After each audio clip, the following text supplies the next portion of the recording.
Okay. What is this? Okay. I hope um it's not too loud. Actually, ba, ba, ba, ba. Yeah, it's quieter. It's quieter. Hello. I should move the tree.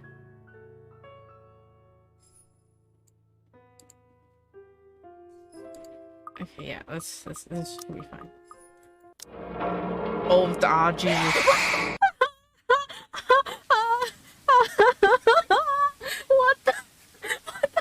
What the fuck?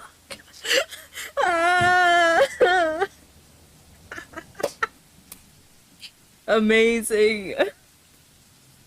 Holy shit. I can't. I'm done. Was it too loud? Was it too loud for you? No, me too. What the fuck? Okay. Okay. Maybe I'll turn it down for myself then, because holy shit. Is that sound, you think? Oh my god, I almost cried. I didn't expect that at all. Oh, oh my god. Was that... Did I, like... Was that a scream? Very sorry if that, like, burst in your fucking ears. Yeah, let me... Okay. Okay. Wait, I feel like maybe... Here? Yeah, let's have this here then. Holy shit, okay. Fuck, I don't want to play this anymore. What the fuck? I didn't think it was gonna be like that. I didn't think it was gonna be like old school Flash games level like jump scares. I thought it was gonna be just like little psychological horror type beat. Tears in my eyes. I haven't even fucking clicked off of the very first line. Holy shit. Okay. The Ermengarde Mansion. It was built for Lord William and Lady Elizabeth I don't know how the fuck you say this. Ermengarde of Luxbourne, humble ambassadors of peace and beloved by their people. Both were well known for their compassion and generosity, never failing to extend a helping hand to anyone in need. Under their influence and wealth, what was once a small sleepy village grew to a prosperous and bustling town. It's okay. You can just close your eyes. I'll play. Don't worry, don't worry. However, the seasons of joy eventually ended when the good nobles perished at the hands of a great plague. Their riches and legacy were henceforth passed on to their only child, Lady Charlotte Ermengarde. The mansion has stood since the 1620s, a witness to a very long history of joy and pain. After Lady Charlotte committed suicide, the great house was eventually left uninhabited. Oh, fuck, that made me jump a little. And that is when it began. Surrounding villagers spoke of seeing and hearing unearthly things, of cries and howls that filled the nights, and hearsay of a mysterious woman roaming the hollowed halls aimlessly. Okay, when I was messing with the settings, I saw there was a QTE toggle, and it makes me worried that I'll just like take my hands off to like get water or something and just fucking die.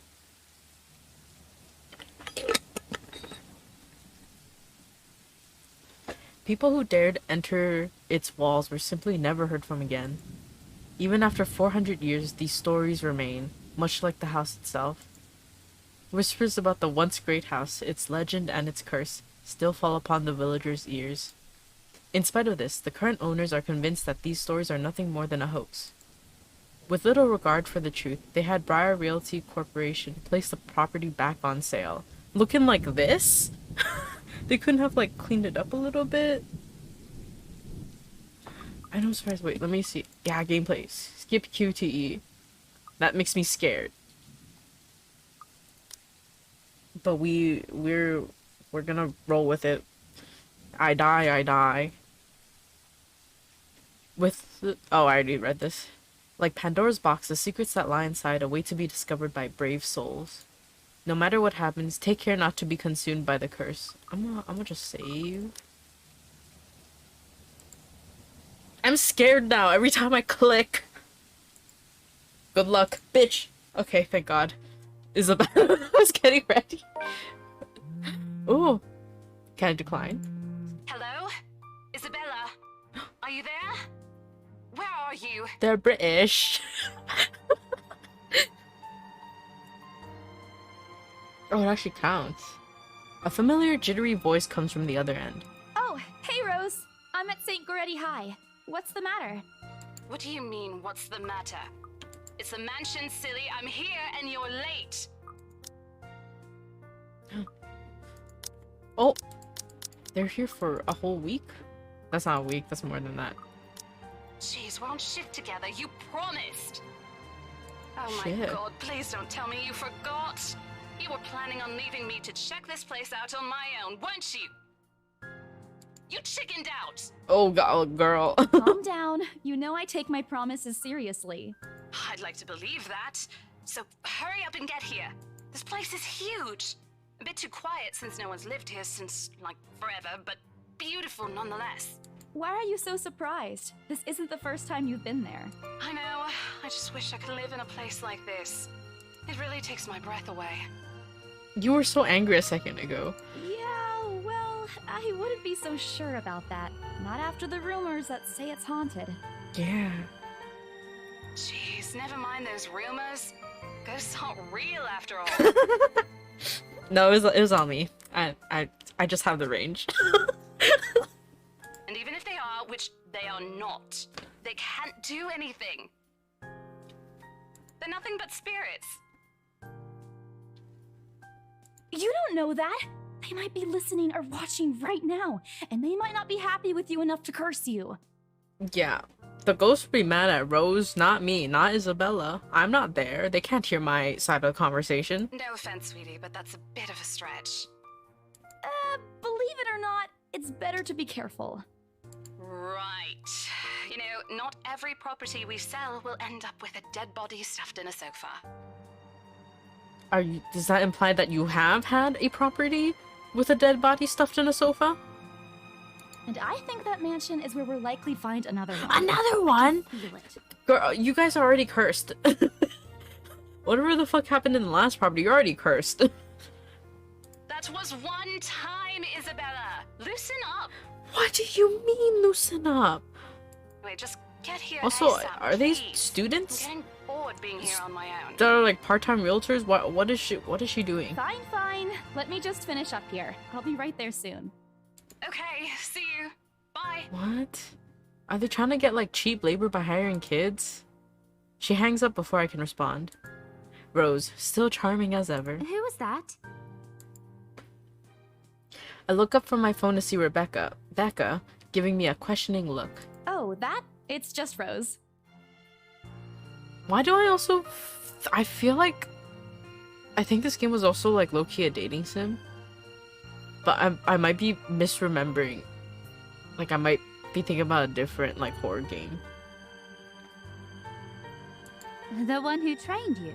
Whoa, look at the way she moved. The one who trained you for your back. Your back? What? Your job back when you started? You're working together again? Just for this property. We've been scoping out that big mansion down Anselm Village after the renovations. The QTs better be like, click to smooch or something and not click to not die. Cause I can't. Today's I can't. its grand opening to the public. The RC wants to give it one last check before we let potential buyers tour it this afternoon. Hold on. Is this the same mansion you've been telling everyone about? Didn't you keep saying how it just gave you the creeps? You actually went there? And you're going back? Well, I did promise Rose I wouldn't ditch her. Okay, I think it's really... I can't believe they would send two young people to tour a possibly haunted mansion all by themselves to, like, make sure everything's okay. Shouldn't they be having, like, actual, like, I don't know, contractors or whatever the heck, inspectors? And besides, a job is a job. Gotta do what you gotta do to make a living. As soon as those words leave my mouth, Becca lets out a soft chuckle. What's so funny? Nothing. It's just that I didn't expect you to say that. Coming from you, it sounds so out of character. I mean, no offense, but you've been freaking out ever since you got assigned to it. Cursed rumors and all. I don't like that they're not fully saying the line. I honestly thought you'd back out.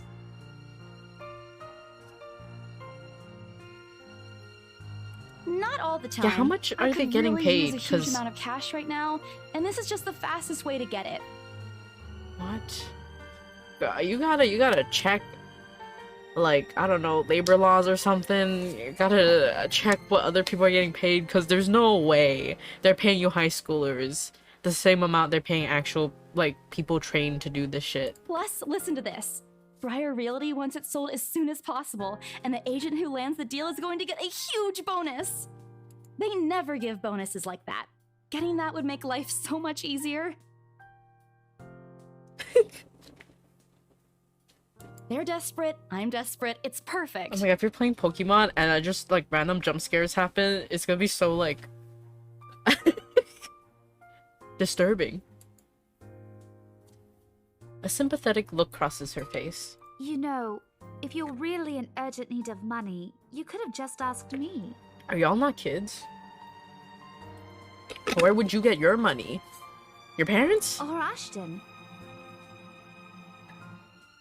We can always let you borrow, and you can pay us back whenever. I have to keep myself from groaning out loud. In the years I've known her, I can already tell what to expect when she has that expression. Becca! I've noticed that you've been living off instant noodles these past few weeks. Okay, but that's like every student. She crosses her arms and grimaces at the thought. Her voice slightly rises as she begins to scold me. Instantly, I'm reminded why Becca excels at teaching boisterous teenagers. They're teachers! Oh. Oh. Stop eating junk! They're cheap, but they're not good for you. You'll definitely end up in the hospital if you keep at it. Whoa, that's a little extreme. I've never heard of anybody going to the hospital from living off of instant noodles. Here we go again. I eat other things too. Hey! I eat other things too. Relationship status update. Ooh. Wait, see? Oh, you play as other characters.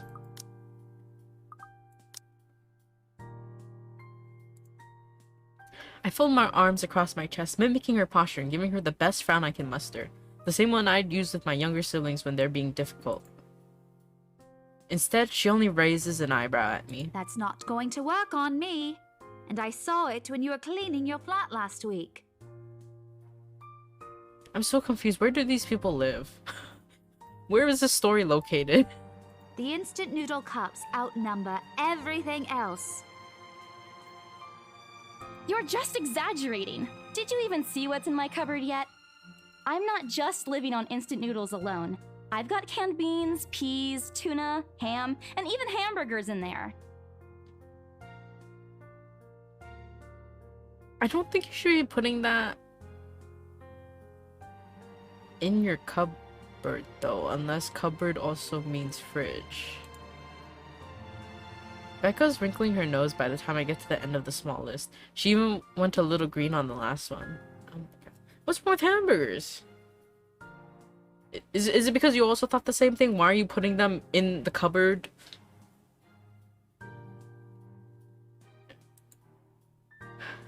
I would have laughed a little at that. If I didn't know, it would only lead to more reprimands from her. Aren't those the same ones you won from the grocer's raffle more than a year ago? Oh, okay. You know what? Understandable now. I understand now. Why didn't you just shove them in like the freezer or something? I'm pretty sure if you shove them in the freezer, they'll last a little bit longer at least. I mean, like hamburgers, but like... Oh, I Actually, I don't sincerely know. hope you're checking the date stamps on those things before eating them. I don't want a repeat of last year. In any case, those are still not exactly healthier choices, Belle. Oh my god, I forgot her name was Isabel, and I was like, who the fuck is Belle? She shakes her head, possibly laughing at some funny distant memory. When she looks up, I immediately brace myself. More words from her. Sometimes it's just better to let Becca talk until she's out of things to say. Oh my god. Becca's just like my parents. But when she turns her attention back to me, there is only warmth in her smile. What am I going to do with you? She says this more to herself than me, her voice shifting to something kinder, even motherly, if I'm looking for the exact word. I hope you know that it's impossible not to worry about you when you're like this. You don't have to keep eating the same thing. What if I like eating the same thing? Have you thought about that? Didn't I tell you before? You're always free to reheat my leftovers. Oh, thank you. You're so your leftovers. Oh, you shouldn't have. What the fuck do you mean? How is that any better than what Isabel has in her fridge? So what the fuck is going on? Thanks, Becca. I really appreciate it, but you don't need to keep babying me. You've been taking care of me since after I moved here. You have to take a break sometime. And before you ask again, no. You know I'm not a fan of borrowing money. And I'm not going to ask you to give me what you earned hard for yourself. You and your pride. But suit yourself. Yeah, they're both teachers at this school. How is Becca making more money? Whatever. The offer It's stays fine. on the table, though. I don't know the deep lore behind these people. I nod in response, if only to get her to drop the topic. But I'm pretty certain I will never take that offer. Ever. It has nothing to do with pride. I've simply seen plenty of times how friendships can take a turn for the worse, just because of a few unpaid debts. I don't want something like that to happen between me and Becca. We may argue about a lot of small petty things, but she already feels like a real sister to me. I don't want to lose that friendship over something so trivial. Becca's movements when she takes a quick glance at something behind me snaps me out of my thoughts. Well, enough chit-chat. Lunch is ending, and my students will be back any minute. We can catch up later. I feel the need to save all the time because what if I just get shanked out Good of luck with your nowhere? clients. You better treat us to lunch or something if you get that sale. You bet! Whoa, okay, Isabella, you're a little too enthusiastic. With a small smile, she returns to her desk and begins sifting through the pages of a rather thick history book. She's probably working on next week's lesson plan. Why she look so sad?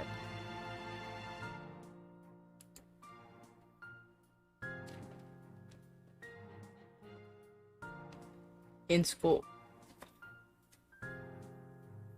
What? What happened? Oh, shanked it. Yeah, I don't know, man. I pressed start and I immediately got some shadow man running right at me. I don't know. I'm like on guard.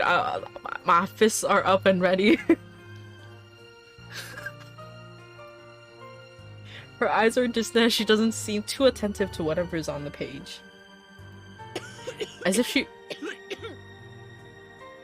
she heard my thoughts, Becca starts coughing heavily. Her hand hastily goes to her mouth to stifle the sounds. Are you okay? This is precisely why I followed her here. For someone who takes the habit out of worrying about other people, Becca sure forgets how to take care of herself. Hey, you sure you can manage on your own? Oh my god. I mean, you're still a bit feverish.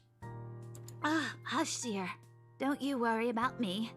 I'll just drink some medicine and I'll be right as rain.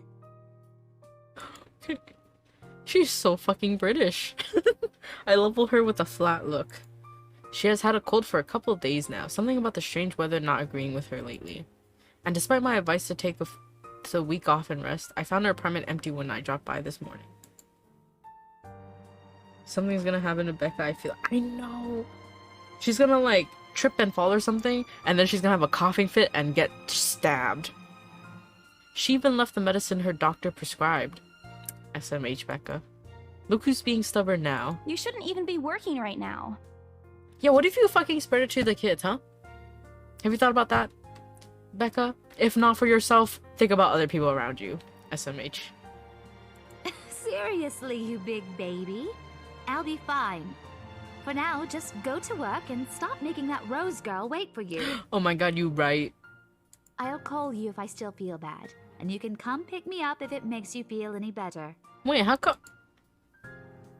What the hell does Isabella do that lets her just leave early? She offers me a reassuring smile and I can only sigh. Why do I even bother? There's no stopping her once she has decided on something. Defeated, I reach inside my bag and pull out the same bottle of medicine she left earlier. I love unmarked medicine. She looks at it warily when I place it in front of her. Unfortunately for her, this is one thing I'm not letting her have her way. All right, but don't forget what the doctor said. Drink this on time. Also, I thought they stopped giving like liquid medicine once you're like in high school, right? Because aren't pills more effective at this point? I'll see you later, okay? I don't know, unless whatever she's got going on is something that only comes in liquid form, I feel like. Or she like really hates pills. There's an amused gleam in her eyes when she shifts them back to me. Look who's playing the mother hen now.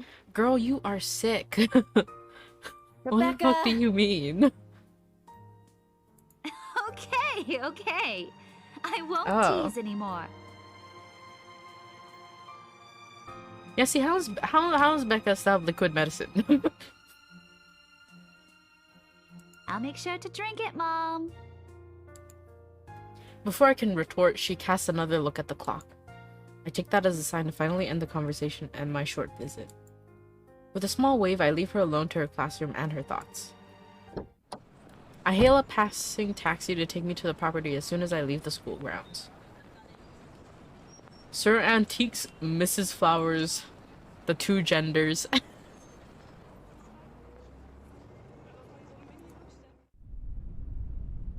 The mansion is some ways out in the countryside, but I don't have trouble giving the driver directions.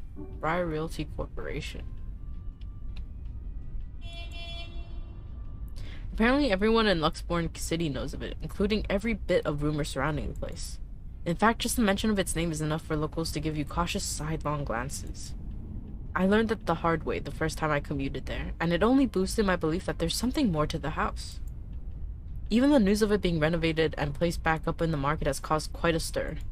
Thankfully, it died down a few weeks later. The place would have become a lot harder to sell otherwise.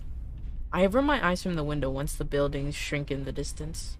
We get a glimpse of the countryside soon, although a quick glance at my watch tells me we're still a few minutes away from our destination. Might as well get some work done. Rose did ask me to review the mansion's documents.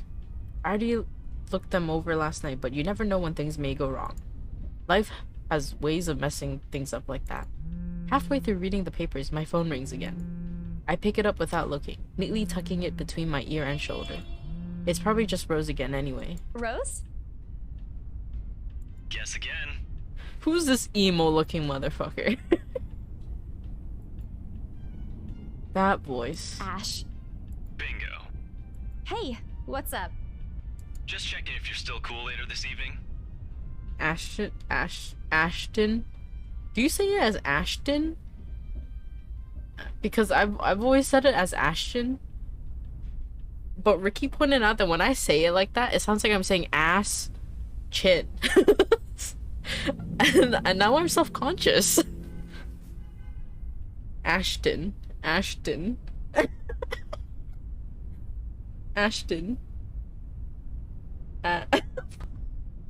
You mean that thing with Zach? Yeah. He even called in the middle of the night just to remind me. No, don't worry. I didn't forget. I'll be there. Cool. I'll see you later. What time do you get off? Around 6 p.m.? I don't know. It's the first day of the Ermengarde Mansion's open house, and we're expecting quite a number of potential buyers. I'll be booked the whole afternoon. Ermengarde Mansion? You know, the big Jacobean mansion at Anselm Village. I'm on my way there right Nicole? now, actually. On your own? Yeah, well, Rose is already there, but yeah. Oh my god, is he joining us because he's like, I don't know about that, see. buddy. Looks like the scaredy cat finally toughened up. Shut up! Ash chuckles, and I can't help but roll my eyes upon hearing it. I'll see you later. Asshole. Give me a call when you're done. I'll see if I can pick you up. Wait, I kinda like this game. I feel like it has so much character. My voice cracked just now. Going through my second puberty. Whatever. Bye. Stupid Ash. Always teasing me whenever he sees a chance. I'll show him who's tough. Yeah, fucking beat him up. What? Where? Who? Where? Here? Before going to the Armengard mansion, Isabella Santos dropped by St. Goretti High School to check on Rebecca Gales. The former reminded the latter to take her flu medicine before leaving. On the way to the mansion, Isabella received a phone call from Ashton. Is that an F? It's either Frey. It's Frey, right? That's not what a G looks like. Frey. Reminding her of Zachary Steele's movie premiere that night. Oh my god, your friend is making a whole movie? What is this? Excuse me? You just have this in your a journal? This fucking scary ass letter?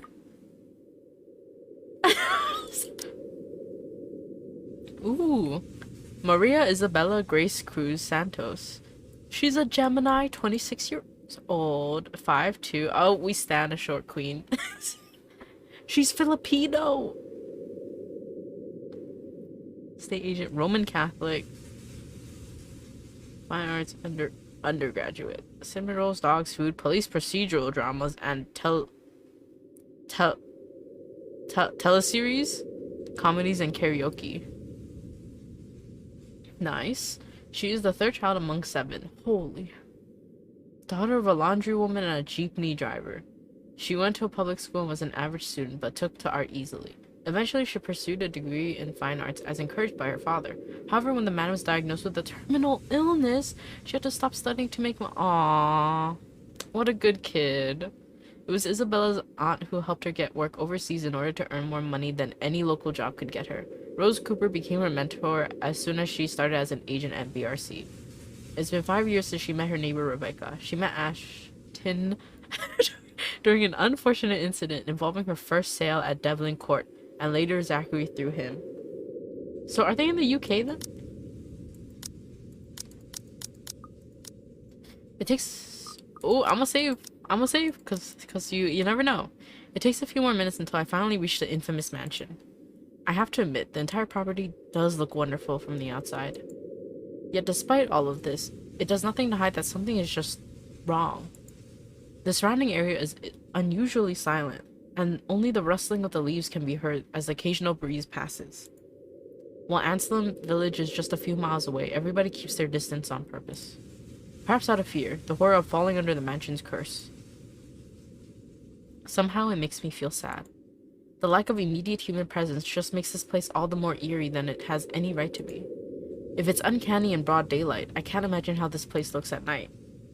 Easy, just don't be there at night. You planning to go Oh inside my god. that place, Missy? Don't fucking talk to me, that scared me so much. The voice literally makes me jump out of my skin. Without completely taking my eyes away from the house, I give the driver a confused nod. A beat passes while I wait for him to say more, but his only answer is a non-committal hum. Belatedly, it occurs to me that he must have been waiting for my payment. I mentally slap myself for spacing out and promptly hand him the fare with an apologetic look. I expected him to leave as soon as I paid, but there's a hesitant expression on him, as if something hasn't been said yet. Is he worried? Is he like, am I just sending you to your death? Is there something wrong? Look, Missy, I'm sure you've heard what the people are telling everyone about that place.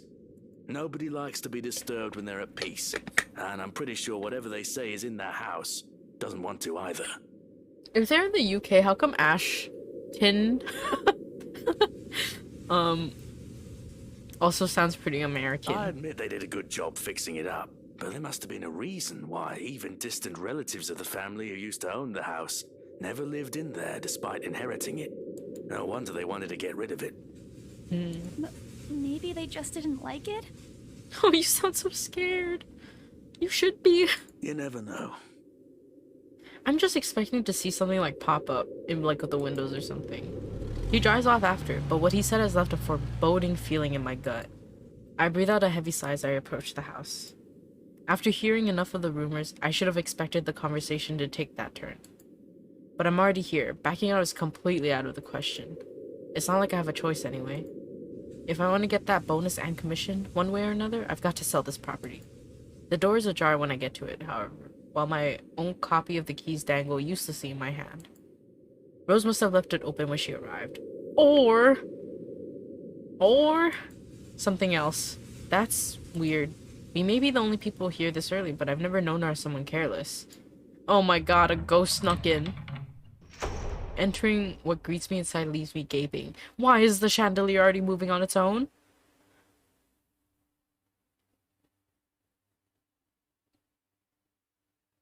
Someone must have left the window open. They've cleaned every corner, waxed the floor, dusted the antiques, searched every nook, cranny, and crevice, and made it spick and span. Did they really? Did they really, though? Or was it the ghosts? Oh. Oh.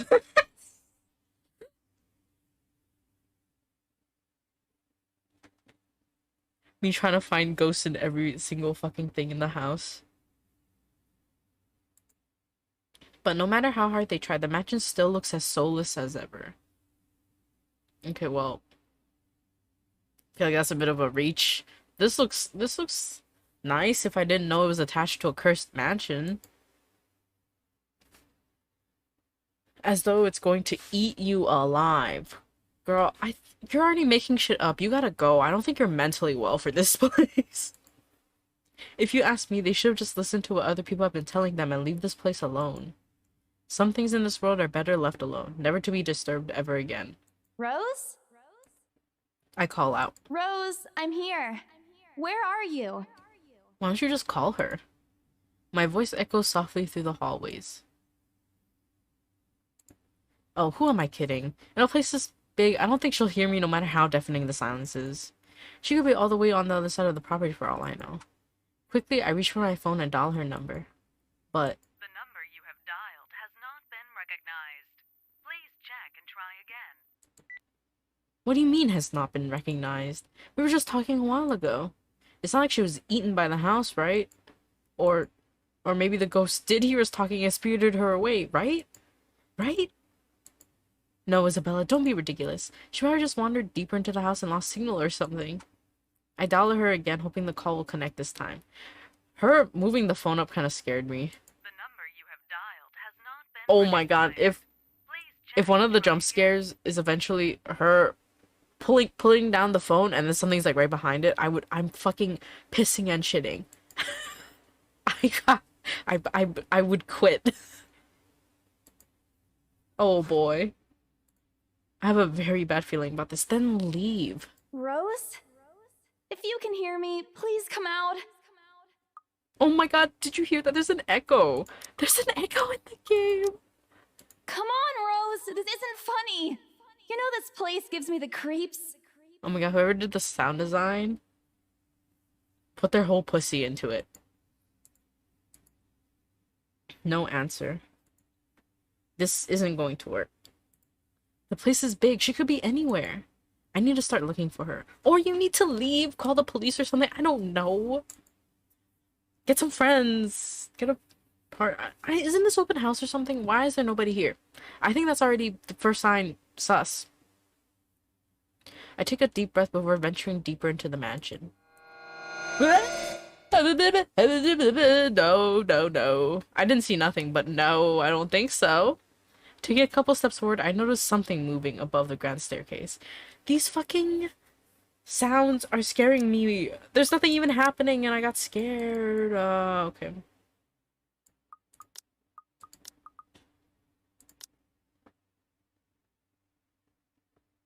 What the hell? Rose? Rose, is that you? Yeah, I missed it because I was looking at the text. Not funny. I'm leaving you if you don't come out. Not coming out, huh? Fine. I'm going. Oh my god, is the door gonna be locked? Okay, that's a lie. Oh. She's my friend. I can't really leave until I know she's alright. Growing desperate, I try to contact her number again. Come on, please give me something. Please, Lord. Yes, finally. Hello? Hello? Rose, What if I'm here at the what if it's a mansion. ghost that picked up? Where the hell are you? She doesn't respond. There's also heavy static coming from her side. Oh my god, it's the ghost. I sincerely hope it doesn't get cut off again before I can get an answer from her. Rose, come on. Where are you? A few moments pass until the static eventually starts to quiet down. I'm at tick. You're a tick? What? The attic? Why? Ew. Crap, it got cut off. Man, do I really need to go there? No, you do not. No, you do not.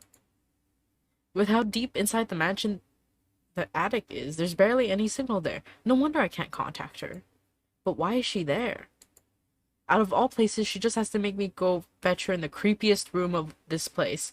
Also, are you gonna gloss over the fact that you apparently saw something up the stairs, confirm that Rose is not there, and you're still gonna go in? Is she doing this to get back at me for being late? Whatever, I'll just go. No. Say. Stop. I don't want to see this. The sooner I meet up with her, the sooner I'll feel better about being here. I carefully make my way up the staircase. Oh, she's fucking gone. She's dead now. My legs wobble as I mentally curse the fact that I've chosen real estate instead of picking a career that doesn't involve strange abandoned houses. Upon reaching the top, the grand hallway greets me. Jump out the window. Now's your chance. It branches out to the two major wings of the mansion, the east and the west wing. Yeah, I would not. I would get a search party. Just leave a note at the door, you know, lock it up so at least if something gets inside, it wouldn't be your fault. Leave a note, say I'll be right back, and just wait outside for, like, I don't know, anybody to come to the open house. But the east one has been converted to a storage room of sorts, and somehow I find it least likely for Rose to wander there by herself. Yeah, exactly. Besides, she never did like going into stuffy storage rooms. So I head towards the west wing first, where a simple wooden door at the end of the hall opens to a small room. Inside is another set of steps leading to the second attic.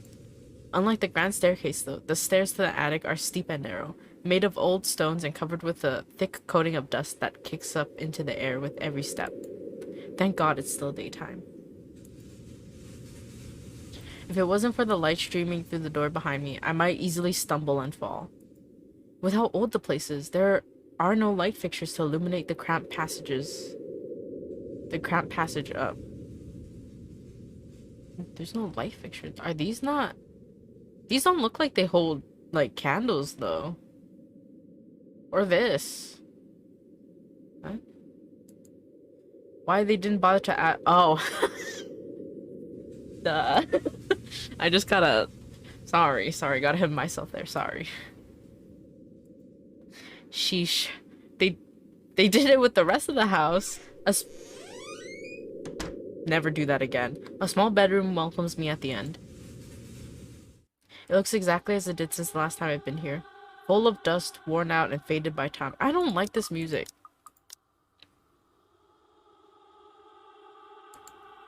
Odd. I thought they cleaned everything. Oh my god.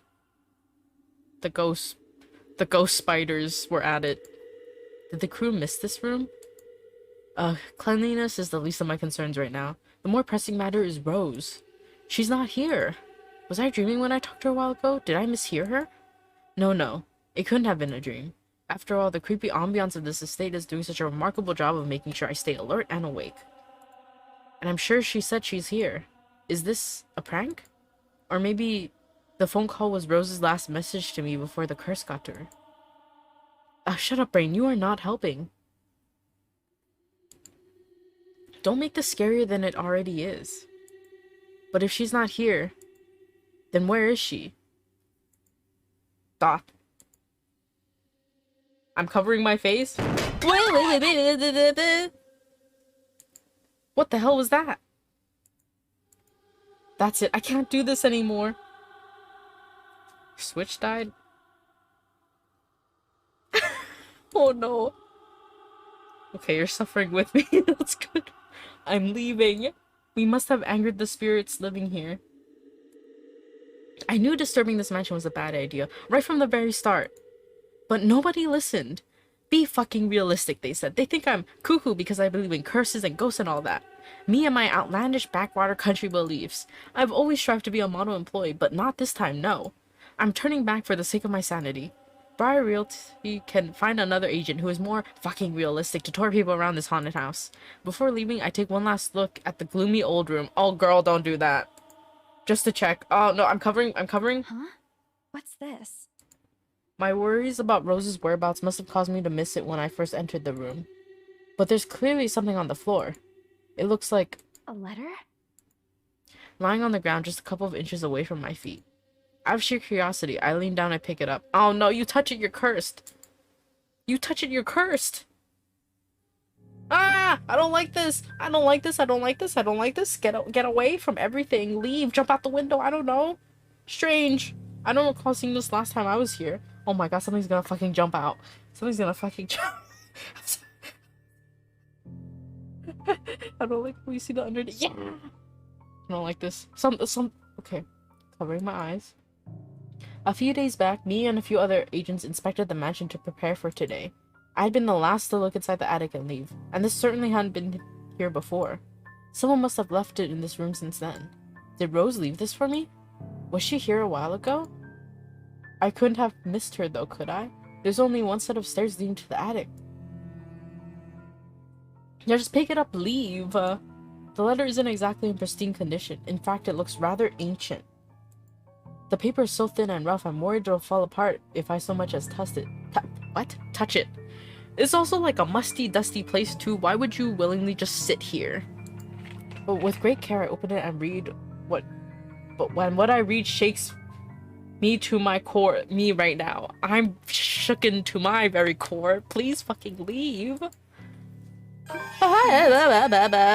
What? Oh my god, I got my achievement, God. pass it on. This is like the fucking ring, isn't it? This is the fucking ring. You pass on this letter, you die in 7 days. Oh my god. Nothing but the words "help me" fills the page, all of it seemingly written with crimson shaded pen. Or blood. I gulp. The same phrase just goes on until... Send this to 5 people or else. Oh my god. IRL chainmail. Dump that shit. Send this to 5 people or else. Oh my god, are we fucking cursed now?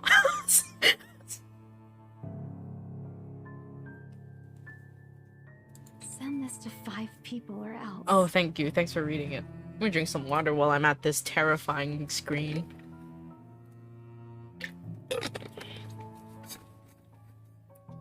Holy fucking shit. I like that they put in the time to put the ... too. Really adds to the chainmail aesthetic. Or else what? What do you think, Isabella? Or else what? As quickly as I can, I scan the back of the paper and peek into the envelope to make sure I'm not missing out on a second page. But there's nothing. No. Oh, please, no. Go jump out the window. It's the only option. My hands tremble as dread creeps over me. The room is suddenly getting colder. I don't wanna. I need to get out of here. Folding the paper in half, the sight that greets me next has me frozen on the spot. Oh, girl. Oh, no. I can feel it coming. Are you ready? Okay, Ah, there's the feet. There's those grippers. There they are. It's a fucking zombie. No one paid to see those. Those grippers do not have a successful OnlyFans. do not have anyone subbing to their Patreon. Oh my god. I don't want QTEs. Should I just turn them off? No, I can't be a pussy. I am a pussy, but I can't be more of a pussy. A pair of blood-soaked feet enters my field of vision, covered in gaping wounds, with skin eaten away to reveal flesh, bone, and all manners of things one isn't meant to see. It's too much. Are you gonna pass out? That's true. All of it is too much. I want to cry, call for help, but the words catch in my throat. Even my feet won't move, completely paralyzed out of terror. Oh my god, is one of your friends gonna pop up and be like, "What are you doing? We gotta go." Lord, please help me. Don't worry, I got you. What should I think we should be brave and look up. Because maybe the shock and terror of looking up will send her running. Because if you just close your eyes and pray, what's that gonna do? You just, honestly, if I was in a situation where I was about to die from like a supernatural monster, I think I would also like just close my eyes and accept it. Like if there's no way out, I'd rather not see how I'm gonna die. Okay, but I will be brave and look up. Okay, I'm ready to see what this motherfucker looks like. I need to face it. Story updated. Whatever these feet belong to, I need to face it. And if I'm going to die, if they're going to kill me, at least I'll know what my killer looks like. A cold comfort. So with a deep breath, I summon every ounce of courage I have left in me and shift my gaze upwards. Maybe they're friendly. Maybe they're like, you know, when we were watching whatchamacallit? Hocus Pocus? What's that zombie dude's name? Bradley? Brian? Billy? William? Yeah, maybe he just hasn't moisturized his feet in a while. He hasn't like really exfoliated, you know, maybe he just has unfortunate genetics. I really don't want to press it. Okay. Oh wait. Don't be a fucking pussy. Don't be a I have a hair in my mouth. Don't be a fucking pussy. Okay. Whoa. Hello? No, please don't hurt me. Don't hurt me! Honestly, okay. I know. Did not match your feet. I'm very sorry about what I said about your Patreon. I think it'll do very well. It will hit a certain niche group that is very... Is it weird to think that she actually has a very nice smile?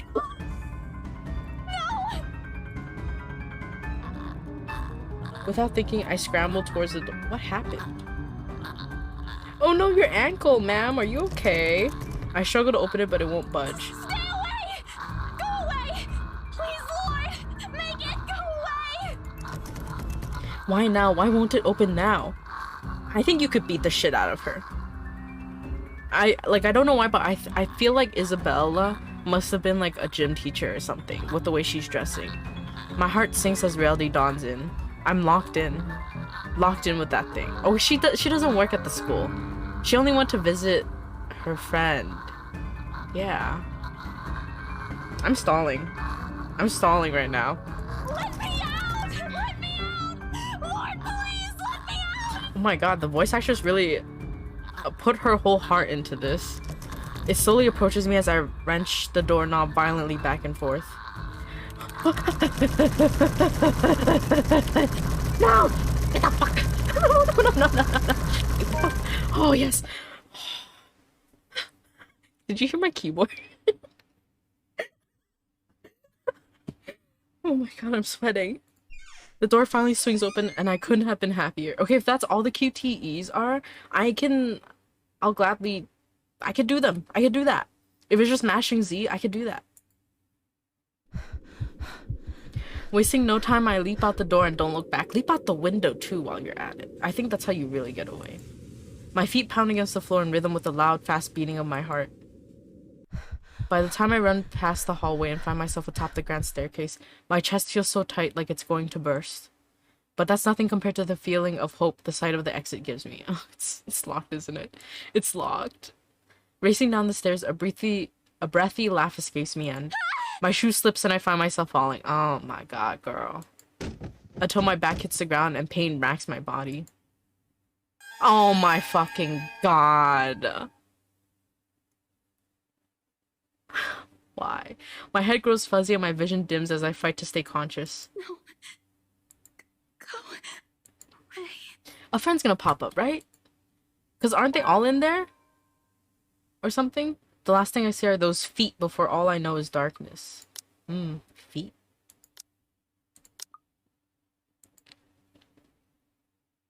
Give her moisturizer.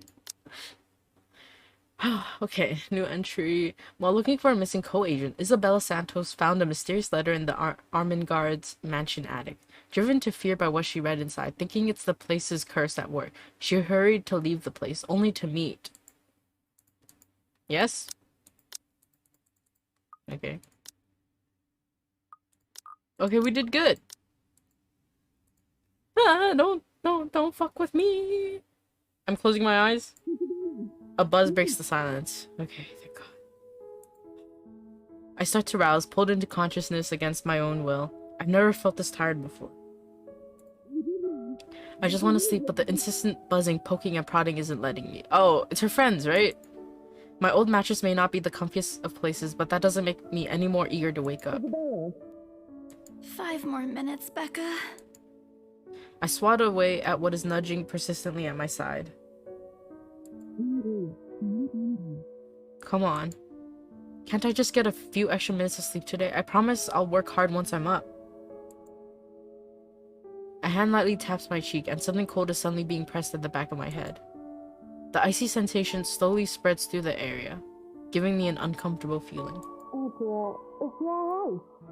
I hear the British. Isabella? Isabella? Stop. Can you hear me? Isabella? The fog immediately lifts from my mind the moment I recognize the voice and my eyes snap open. There, looking down at me, is Rose. Where the fuck have you been? I've been looking for you all over this damn house. What the fuck, dude?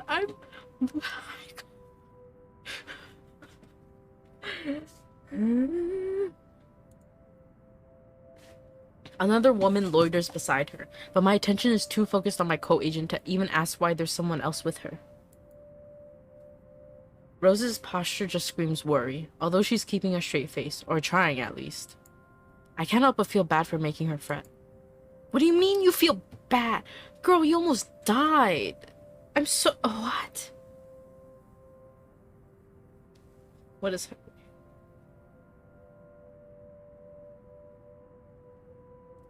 Okay. A wave of dizziness washes over me as soon as I try to get up, forcing me to lie back down again. Luckily, the feeling subsides after a few seconds, until only a mild throbbing somewhere at the back of my head remains. With a little assistance from Rose, I push myself upright. She hands me an ice pack and gestures for me to press it where I suspect a small bump has already formed, if the light ache in the area indicates anything. Alright, Isabella, where are we? The Ermengarde mansion.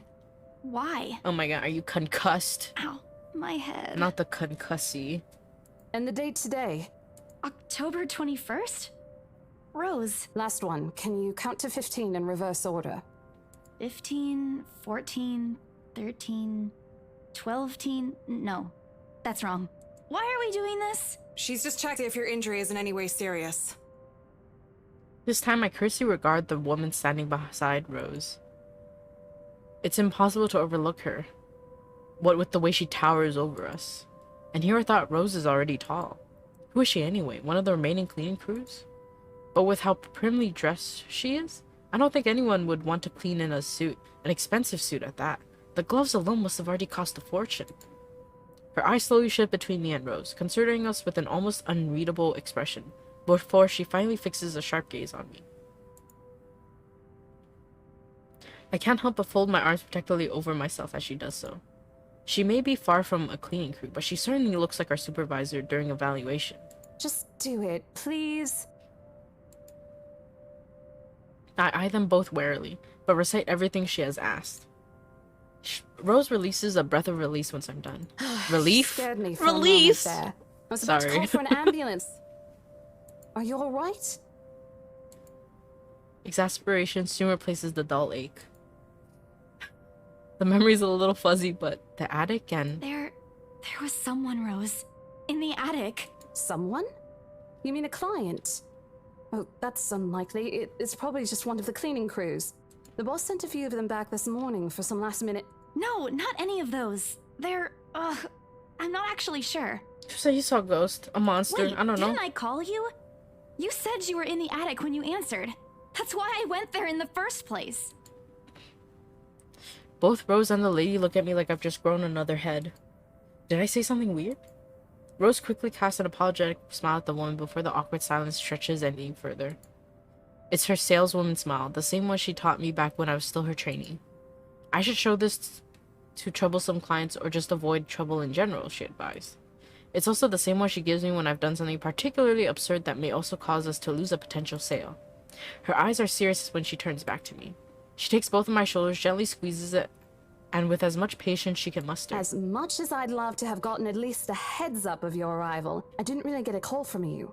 You know, signal here is absolutely horrendous. I was in the garden earlier and couldn't even make a single call. Isabella, I'm going to ask again. Are you really all right? What happened? I don't know. It's all a bit blurry. I remember I was looking for you, but you weren't in the attic. And there's... whoever it is. Then I must have tripped on a rug or something on the way down. Oh no. Do you think someone came in while you were out? You left the main door open.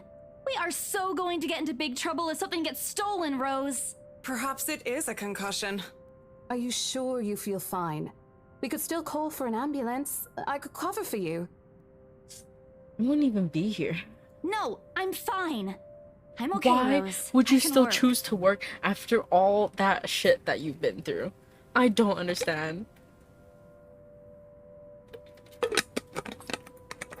I'm so confused. You were all about, like, how the realty company can just fucking eat a dick, and now you're like, no, I can work. I swear, I'm fine. I'm fine. I'm fine. Wait. Hold your horses, Rose. I can't just miss an important sale because of a minor bump in the head. An extremely minor bump. I've had worse when I was a kid. This is nothing. Besides, if I leave, you'll have to shoulder everything Was in that- the open house, alone. And in a mansion this big? Was that supposed to be spoken lines? I feel like that was supposed to be, like, spoken.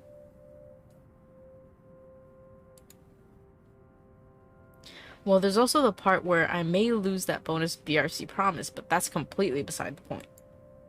Rose gives me a skeptical look when I return the cold compress to her and push myself off the floor. I have to use the staircase's railings to steady myself, but otherwise, I feel fine. See? I'm A-okay. Okay, Isabella. The two of them exchange a worried glance and Rose assumes a contemplative look. I bite my lower lip in anticipation. If she says no, All right, you in. a smile threatens to slip out of me. But if I see that you aren't feeling well, I'm taking you personally to the nearest clinic to have you checked. Clear? Clear as day, ma'am. Thanks, Rose. You insisted. But remember what I said. First sign of you looking not okay, and we're off. No. It's just a small bump. Oops. Don't worry. You shouldn't downplay these kinds of things. It could be a serious injury for all we know. Oh my god. Just like when I got a whole sign fall on my head. Every time I talk a little funny, I just blame it on my contusion that I got. Suddenly a small cough sounds against the walls of the foyer, interrupting our banter. The woman is looking expectantly at the both of us, her stare making me shrink back a little on myself. She isn't really intimidating. Well, she is, but not in the scary negative way. Far from it, actually. Her demeanor simply commands an air of sophistication and respect. In a different world, a younger me would have probably wished to be like her. At our lack of response, she coughs again, lifting a well-trimmed eyebrow at me in question. Words get caught in my throat at the sight of it, and Rose, as usual, is swift to catch my blunders. My sincerest apologies, Mrs. Miss McCulloch. Marianne McCulloch. Oh my god, she's Irish.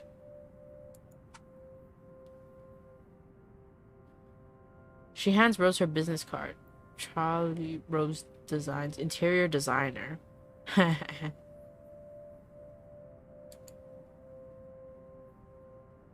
The words interior designer catch my eyes before my partner flips it over. Oh, probably someone interested in the mansion for its 17th century influences then? I won't hold it against her though. Despite the hearsays and remaining uninhabited for years, the mansion's original fittings and furniture have been kept completely intact and restored to pristine condition. I suppose some people find that trip to the past feeling appealing? After all, with what it offers, this place could also be a haven for people looking to live somewhere with a classic historical charm. Miss McCullough, I'm Rose Cooper, and this is my partner, Isabella Santos. We're just ironing out a few things, but we'll be starting the tour soon enough. McCullough? Is that how you say it? In the meantime, we've prepared some refreshments for you in the parlor while you're waiting. If you could please... Thanks. There's no need for it, though. I just stopped by for a quick survey of the place. I thought I should check the estate before I meet with the homeowners. Rose's confusion is impossible to miss when she glances at me, and I return it with an equally perplexed look. And against my better judgment, I blurt out the first question that comes to mind. I'm sorry. Homeowners? I should have kept my mouth shut. A flash of irritation crosses her face, but it instantly disappears under a mask of professional detachment. Yes. Hannah Wright? She hired me to handle the interior design for their new home. This is the Ermengarde mansion, right? It is, but... Huh? She pauses, possibly trying to find the right words to fix the awkward situation without offending someone. Suddenly, Rose nudges me with her elbow. We'll check with our supervisor. Ooh, what'd I get with? Marianne? Okay, very good, very good. Those few moments have given me enough time to clear my head of any nervousness or confusion clouding it. It is, ma'am, but we weren't aware the mansion has already been sold. Her accent is all over the place. Oh, Marianne's? What do you mean? I feel like at first I thought she was American. And then once she said her name, I was like, oh, she's Irish. I almost flinch when she turns her gaze on me, but I stand my ground. Besides, it isn't like I haven't dealt with awkward situations like this before. I may screw up at times, but that doesn't mean I haven't learned a thing or two in the 5 years I've worked in the business. I remember when I was working in Waikiki, there was this like Australian lady that like ordered at my store, and she was like, oh yeah, I'm here on vacation, and I was like, oh, where are you from? And then because I couldn't tell, because she just sounded American to me, and she was like, oh, Australia, you can't tell from my accent? And I was like, what fucking accent, ma'am? What are you talking about? The mansion is indeed for sale, ma'am. Today's the open house, in fact. However, we haven't heard anything from the higher-ups that a deal has already been closed for this particular property. If you'd like, my co-agent and me can check with them right now. It's supposed to be my co-agent and I.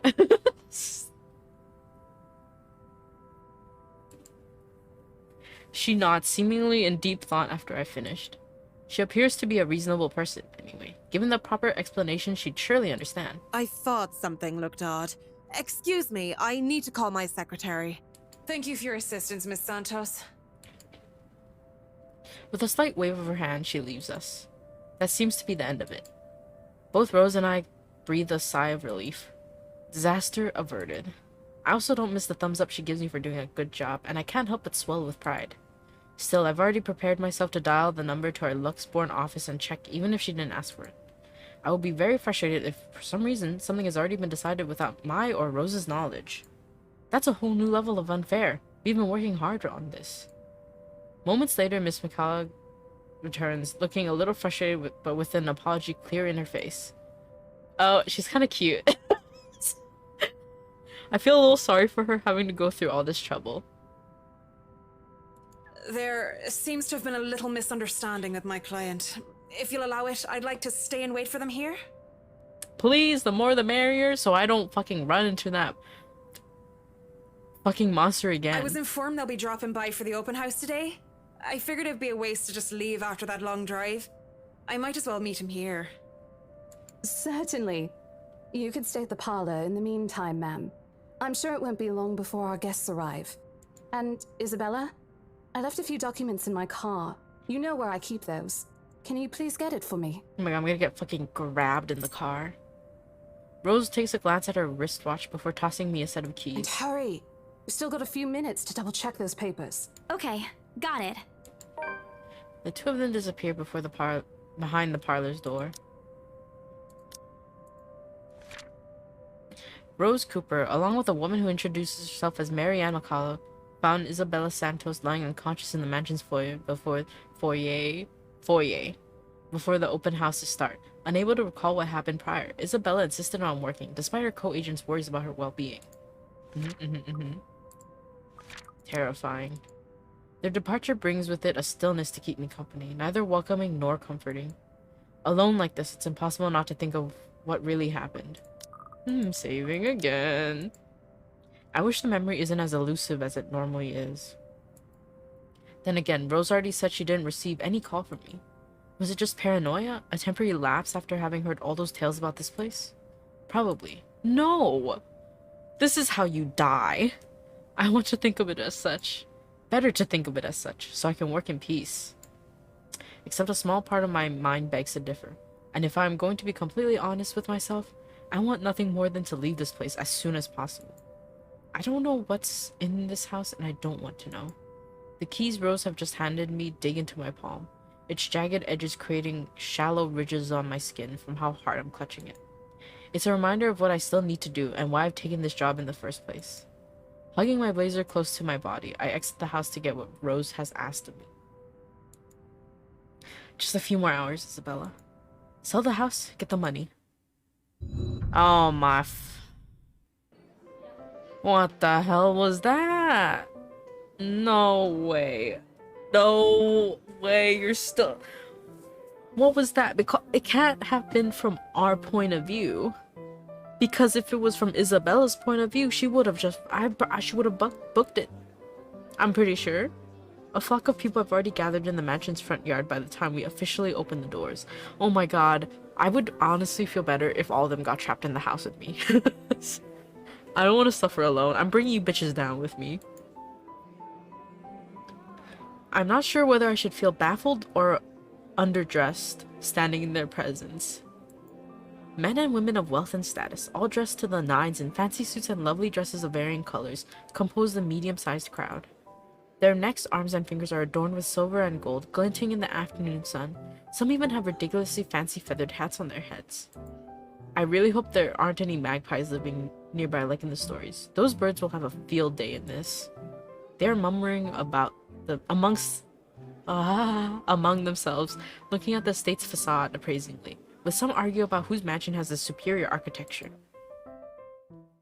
But most of it stops as Rose calls for their attention. They don't look too pleased at being ordered around, but what can they do about it? Oh, love that for her. Ladies and gentlemen, I'm Rose Cooper, and this is my partner, Isabella Santos. I thought we were gonna go over the papers. What happened? We'll be taking a tour of the mansion in 2 groups. Please make sure you filled up our sign-in forms before joining a specific group. Architecture's pretty mid. You tell him, you tell her. Those who want to look around the first floor, please follow my partner. I'll be guiding the ones who wish to see the ground floor. Hearing this, a few wandered to me. They are mostly old ladies who seem daunted at the idea of climbing all those stairs. I thought there was one set of stairs. Miss McCullough also joins our group, but what really catches my eye is the elegantly dressed pair she approaches. It's so nice to finally meet you! When Chief Inspector Lee mentioned that a famous interior designer is in town, I knew I had to get you! Oh my god, they're so fucking British. She looks like she belongs in those, like, not Diner Dash, but one of those games that are like Diner Dash. Your confidence in my skills is very flattering, Mom. Draco Malfoy. Oh my god, you might be right. They are in UK. Ah, she's so cute. I'm sure you won't disappoint, Marianne. Oh, jail. I did not like that. Oh, you know each other? Not at all, Ma'am. She looked so angry just now. You mentioned something about a Marianne on our way here, darling? Oh, yes, I think I did. Ah, they must be the clients she was talking about. Oh my god. We really are all gonna get trapped in there. And it's gonna reveal that he's done some fucked up shit or something. And he's gonna die, and nobody will be upset. I'm predicting it. I'm predicting it. I might have seen their faces somewhere before. Some magazine? Or the television? I can't quite remember. But then again, most of our guests have likely ended up on the news one way or another. I won't be surprised if these two already have. For people who are popular though, they aren't dressed as loudly as the others, and in their simplicity, the couple stands out. The woman in particular is stunning enough to turn the heads of most people in my group, especially the men with wandering eyes. The guy standing beside her doesn't seem to mind though. And if I'm going to be a bit bolder with my assumptions, I'd say he's basking in the attention. Both of them, in fact. I think they are... Oh my god. I think they are brother and sister if it wasn't for their public display of affection. Siblings are dating.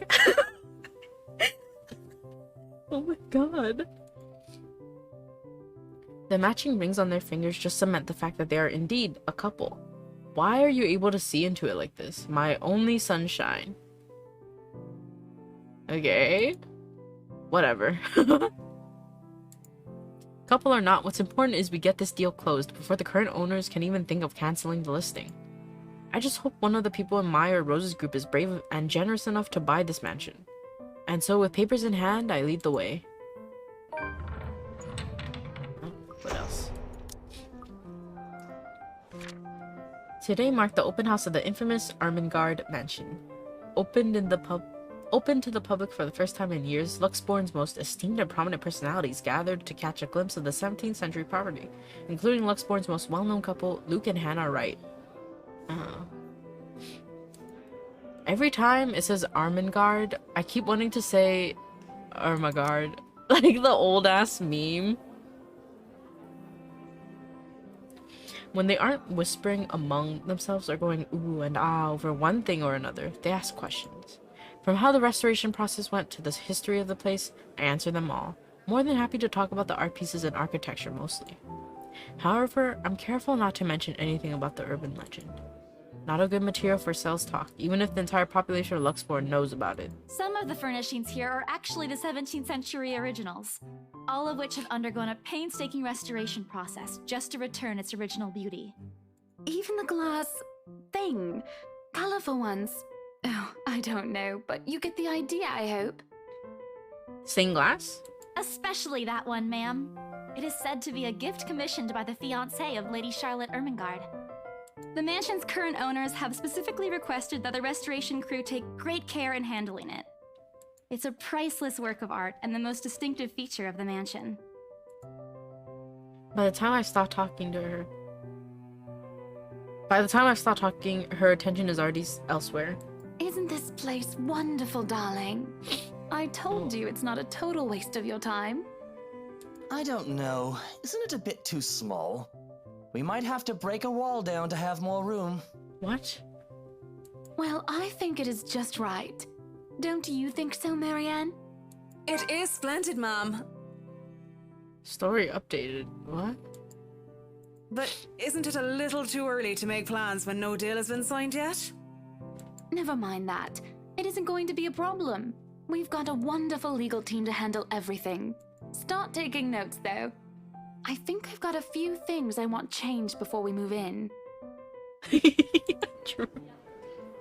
The rest of their conversation gets lost in the chatter of our companions. I don't want to make any assumptions yet, but their sheer interest is enough to give me some semblance of hope. Oh, please, please, please let these guys just be the one. Can't read. Eventually, our group reaches the kitchen. Oh, that's sus. Now that's sus. Much like the rest of the house, a great deal of effort has been put in retaining the room's classical appeal. This is a murder kitchen! I can see that. The open hearth at the end of the room in particular looks amazing, like the ones I've only seen in fairy tale books. And mad props to the cleaning crew. Seriously, after overhearing hundreds of their complaints about the soot and tar staining the bricks and how much of a pain in the arse cleaning this will be, they still managed to pull this off. Or make it look presentable at least. The highlight of the room, however, is what's underneath this hatch here. Dead bodies. Oh, don't say anything yet. An underground wine cellar. This man looks 13 and 30 at the same time. This is the first time the guy in gray speaks up, Mr. Luke Wright. My memory supplies from the forms they signed earlier. His sudden attentiveness catches me off guard. Since the start of the tour, only his wife has shown any form of genuine interest in the place. By this time, something lights up in his eyes at the mention of the Undercroft. What's so interesting about a basement? I really don't understand rich people sometimes. He's gonna use it as a murder kitchen. Right now, he just gives me the impression of a child who has seen what he absolutely wants for Christmas. I've always found it cute whenever I see children act that way. My younger siblings, especially. On a grown man? It's almost funny. Yes, sir. It could house around 7,000 to 11,000 bottles of wine. Damn. I can't even imagine what that looks like in my brain. Truly. And the room, how was it built? The bricks that were used to build the cellar had been carefully picked for the purpose of maintaining and preserving a constant temperature and humidity in the room. Do you have a vineyard? Like, why do you need that much? It's a good place to keep your private collection in if you have one, sir. It keeps the corks in good condition. Oh, love. Didn't you say before that you wanted to make your own personal vineyard? Perhaps you could start one here. You know we're going to need space for that, darling. And this isn't big enough? If it's space you're worried about, sir, the Ermengarde mansion sits on a 46-acre lot. There's plenty of room for it. I don't like the way they turn to look at me. These people, they're creeping me out. We were told that the original owners had a horse stable built here before, too. There's a contemplative expression on Mr. Wright's face, but he doesn't say anything further. His wife, however, seems really pleased that he has started to show interest, if only a little. I smile to myself. I may not completely understand how these people's minds work, but I sure as hell know how to spot a buyer with sincere interest. Score! I can't wait to tell Rose. The rest of the tour goes by without a hitch. After more than half an hour, we're able to cover almost every room in the ground floor and are heading to the parlor. Funny, the first time BRC had us survey the property, I kept complaining to Rose how big it is. Now I can't even bring myself to care, no matter how much my feet hurt. Maybe this is just my excitement over a possible sale? They belong here. That's true, they kinda look like the... I mean, they don't actually, but like... close enough. Ew! What was that noise? What is that? Background music? I hate it. When we reach the parlor, however, an odd feeling washes over me. Oh my god, they're about to get transported. It starts off as small goosebumps on my skin, a feeling of being watched intently. Is it the paintings? Are the paintings on it? Whispers in my ear and shadows dancing, lurking in the corner of my vision. Dark silhouettes that are gone when I turn to look. Okay, I hate that. I hate that even with a whole tour group, you're still feeling these things. I'm not confident anymore now that we've got a big group. Isn't it like if you do see like shadow people in the corner of your eye or something, you're supposed to just act like you don't see them so they don't bother you or something?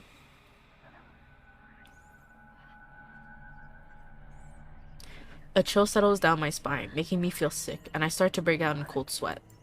I can't do this. I need to sit down for a moment. The old ladies in the group have been requesting for a break anyway. If I could just... Excuse me? Everyone? We will be taking a 15-minute rest here before we visit the first floor. In the meantime, please help yourselves to the refreshments and snacks we've prepared. Go with them. If anyone has any questions, feel free to approach me. I'd be happy to help you. Yeah, why in the one room where you've been getting that, like, I don't know, follow them. It's not what you think. Don't think about it. It's not what you think. I probably just caught Becca's cold. Don't think about it. I'm left alone for a good while, the same words spilling out of my lips in a silent prayer. Until a hand taps my shoulder. It's just Rose, don't worry. Don't worry, it's just Rose.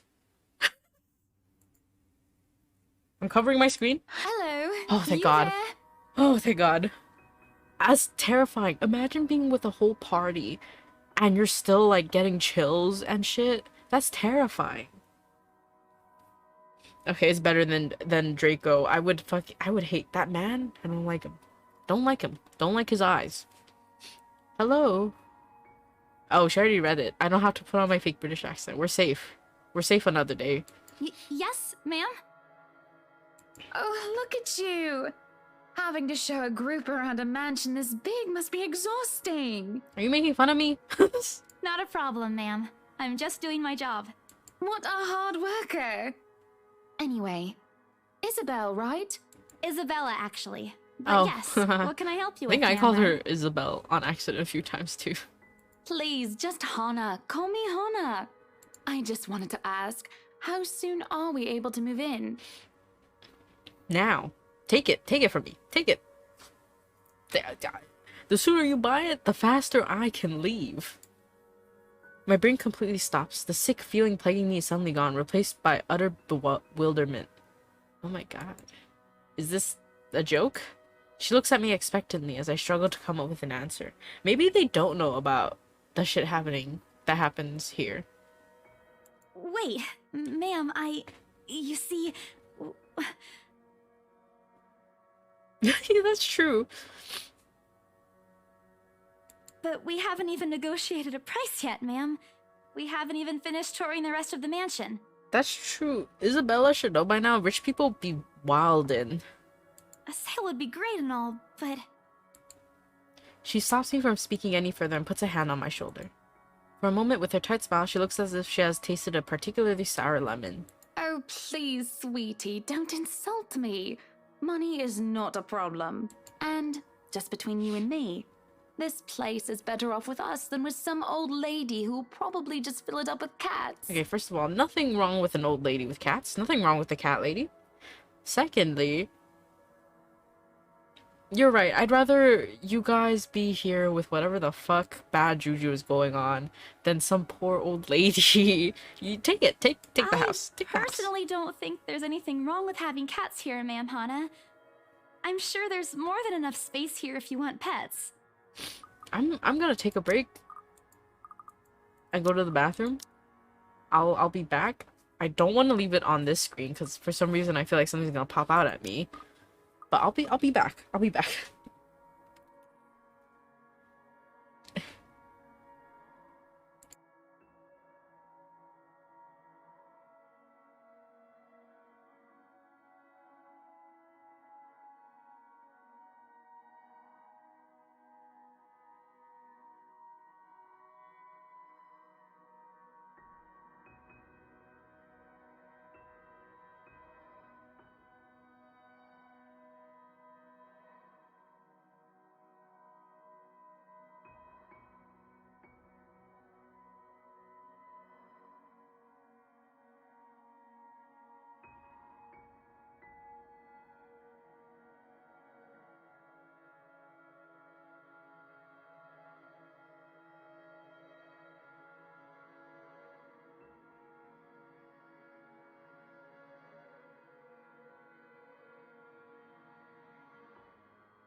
Okay, my family came back with McDonald's.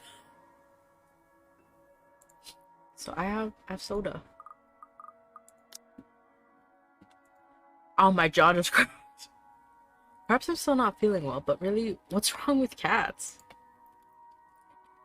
More importantly, why is she talking about moving in already? Well, I'm more of a dog person. Okay, then fill the place with dogs. I don't care. I don't know. But you see, this is going to be a gift to my darling. It's going to be our anniversary soon. Wait, so are you the one with the money, or is he the one with the money? Like, who's the more wealthy one here? And it would be so wonderful if you can secure its purchase for us. Why, I can even offer something extra if you help us out with the paperwork.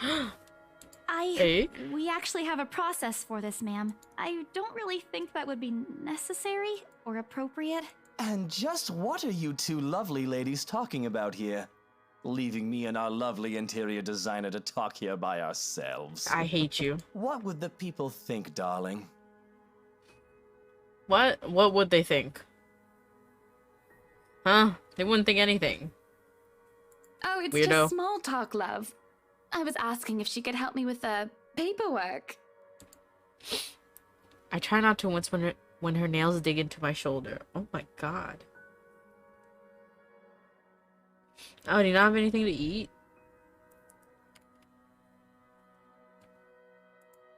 Time for some Uber Eats. What? Story updated? Show me. What? I can't help but send an imploring look at Miss McCullough, who only gives me an apologetic smile and a shrug. Yeah. I can give you a fact sheet and a form to fill out. She wastes no time in taking the papers from my hand and shuffles through the bunch. Oh man, Rose is gonna be so angry at... She's gonna be so angry at me for letting her do that. Wonderful. And Marianne, I'd really love to talk to you about those changes. You took some notes earlier, yes? Me too. Oh. Soup time. Soup time. I did, Mom. But I really hope that this time...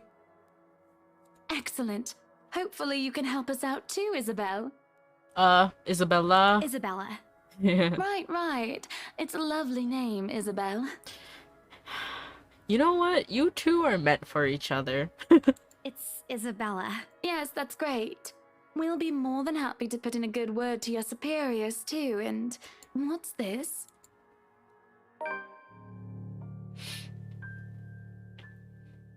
D-list horror prop. A look of confusion and... Oh my god, it's the help me paper. A look of confusion and disgust appears on her face. Turning to her husband, he merely shrugs in reply. That's, an interesting look of She's scared. art. Not to my taste, though. I'm sorry. Darling, Buttercup, art is a complete overstatement for this garbage.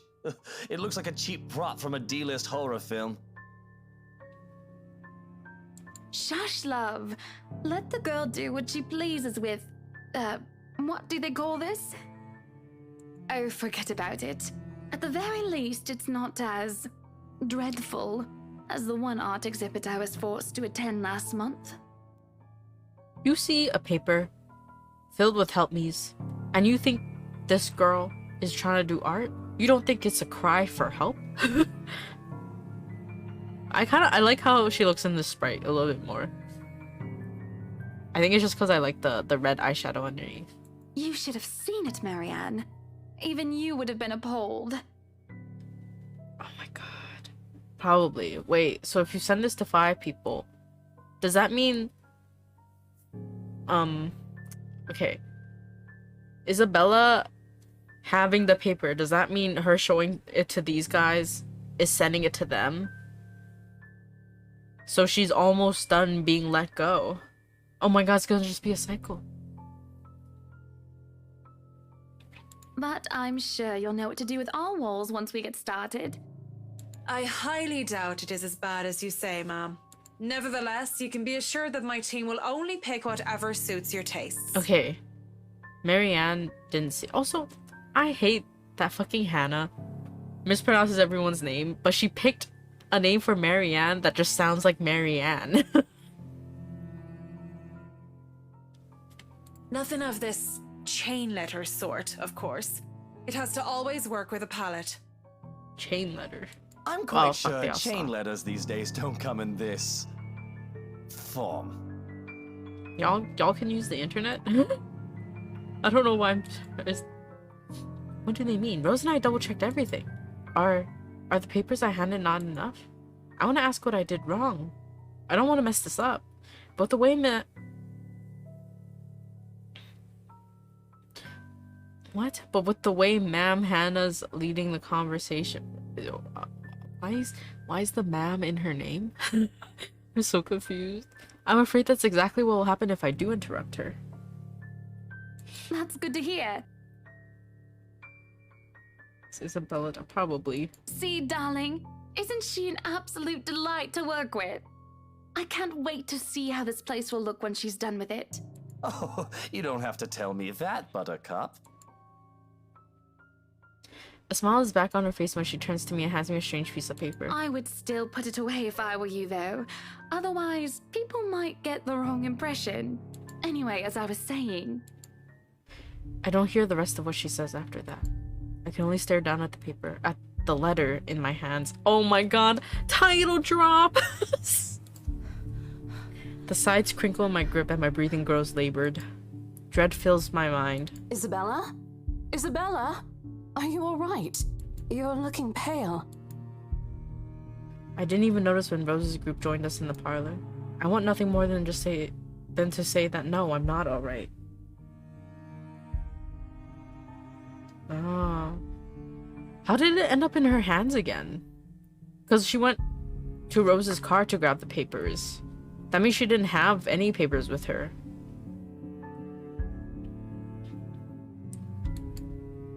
I want to leave this place. Because I remember everything as clear as day. Oh my gosh, she's gonna show the fucking foot. The fucking grippers again, isn't she? This letter and that woman in the attic. It's real. The letter. I'm sorry. I didn't know. Careless. I've been so careless. How do I even tell them without looking like I've gone mad? Impossible. Just leave. I don't know. Don't show the... Oh my god. Oh my fucking god. Don't show the letter. Rose, Oh, Marianne went up? Why did Marianne go up?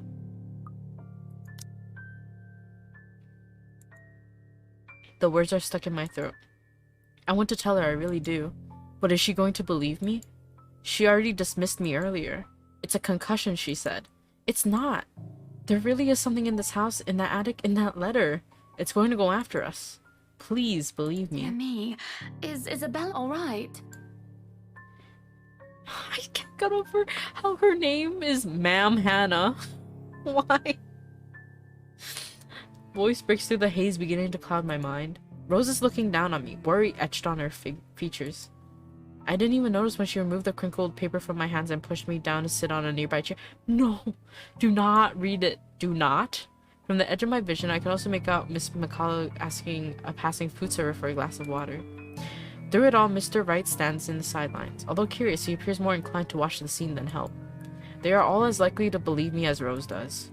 To everyone, whatever's in this house is just a hoax, a cautionary tale for children. Isabella, do you need me to call that ambulance? She offers me a drink, but I push it away. I need to get out of here before I can cause an even bigger commotion. Clear my head, take a breath of fresh air. Anything to take my mind off things. No one is going to believe me anyway. No. I'm just feeling a bit out of it. Excuse me. I'll be back. I just need to catch my breath. Sleep in the car. I wouldn't even trust the forest, I'll be honest. Bowing my head, I mutter a quick apology and gather my stuff to make a quick exit. It doesn't matter if this place is haunted or not. I've caused trouble and Rose can be quite unforgiving of behavior like this. I'm almost at the door when she catches up to me. Isabella, wait! The apprehension must have been quite obvious on my face, because her expression instantly shifts to something gentler. Eyes softer, a fond smile spreading on her lips.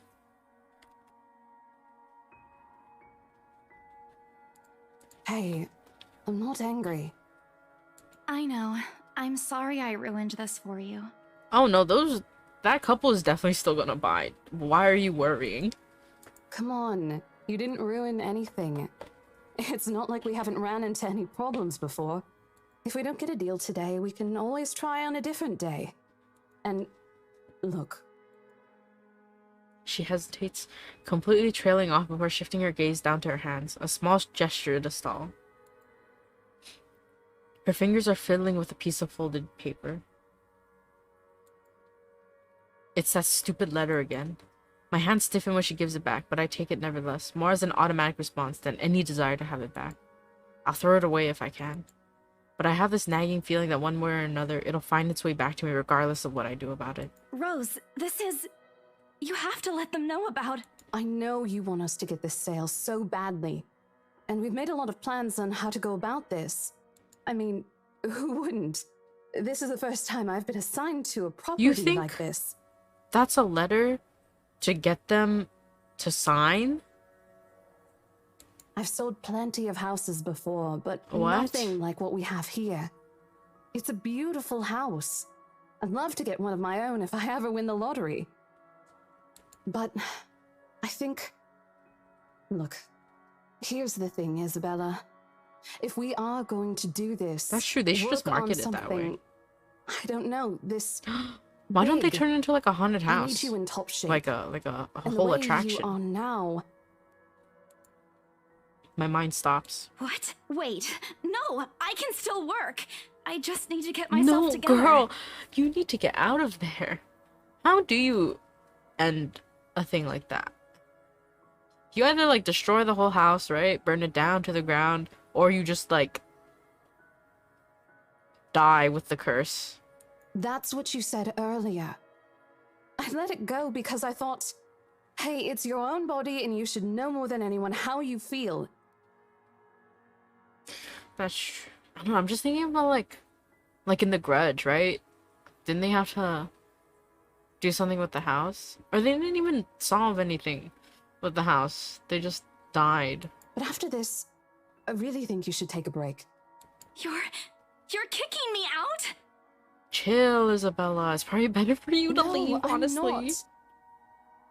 Look, all I'm asking is for you to take a seat somewhere I can see you, and let me handle this for now. You're clearly not yourself, and I honestly could use some time not worrying when you'll fall over or not. The day's not even over, and I'm already feeling the stress. Okay, Rose. Please, humor me just this once. I feel like it's weird for Rose to be like, I'm worried about you, but also you're really making me stressed right now, and I could do without that. Like, hello, are you concerned? Or what?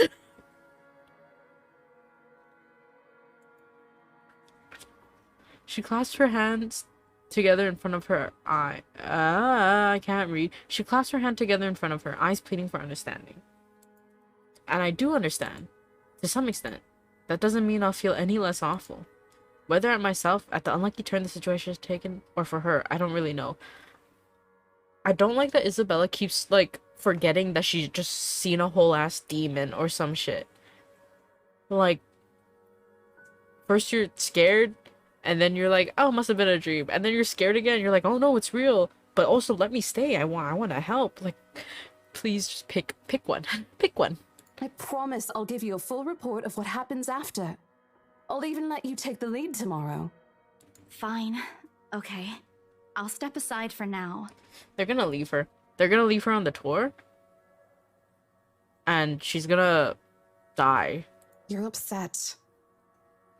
A little, yeah, obviously. Calm down, she's literally giving you a break.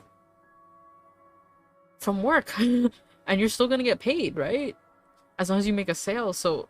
Isabella, it's fine. If it's any consolation, I won't tell the boss about today. You know how he is. Please don't. I don't want a repeat of the lecture I got during my first assignment. He called me a noob, and I don't even know what that means. Okay. Okay. Oh my god. Very passionate. fucking noob. How old is their boss? What the fuck?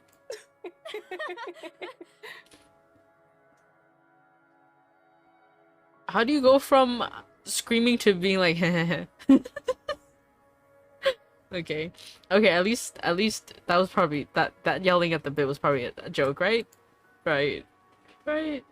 Talking and laughing like this, it's easy to forget any mishaps that happen. Little things you learn to appreciate, I guess. So, are we good?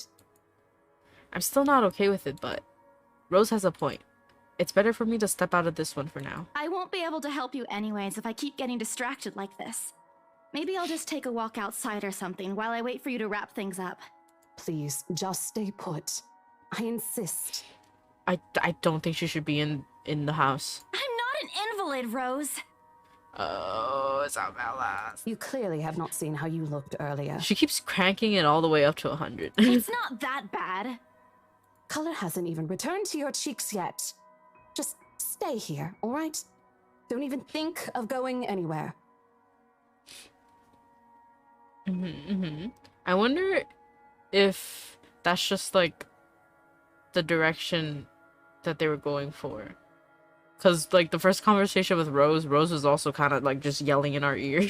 Let me finish what I'm doing here, and then I'll take you back to Luxembourg myself to have that minor bump checked. At least wait for me to call someone who'll fetch you, okay? Okay. She's gone before I can voice one word of complaint. Left with nothing else to do, I find myself drifting back to the foyer. I'm scared. A few visitors linger in the area, some merely enjoying the afternoon sunlight streaming through the stained glass windows. Others can be seen admiring the priceless antiques decorating the room.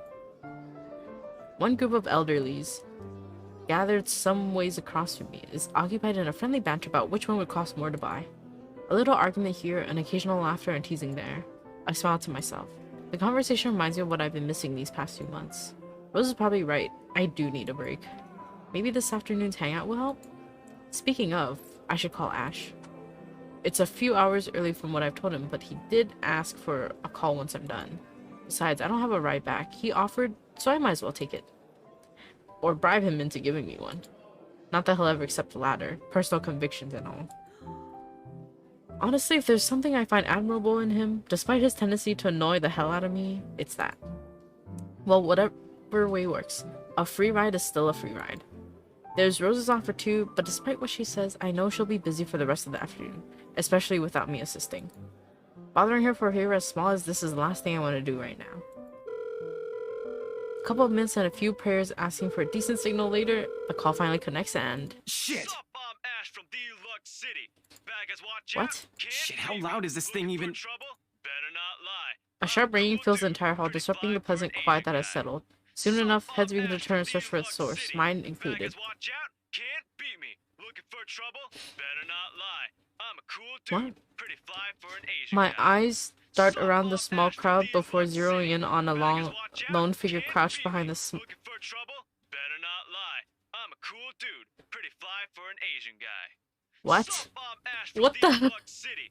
Baggers, watch Oh, out. people oh, Ash is in there. Ash is there. Right? He was facing away from me, fumbling with something in his hands. He was already there. Baggers, watch out. Can't beat me. Looking for trouble? But I don't need to see his face to know whose back it is. Also, what the hell is this ringtone? Sup, I'm Ash from Deluxe City. Baggers, watch out. Can't beat me. Looking for trouble? Better not lie. I'm a cool dude. Pretty fly for an Asian guy. Sup, I'm Ash from Deluxe City. Baggers, watch out. Can't beat me. Okay, so Ash is Asian. Very good. Oh, I'd recognize that dumb parka anywhere. Without bothering to end the call, I marched towards him. After what happened today, I'm really not in the mood to deal with this. Of all the times to... I'm a cool dude. Pretty fly for an Asian guy. Ashton Frey! Oh, calm down. Girl, you're still at work, technically.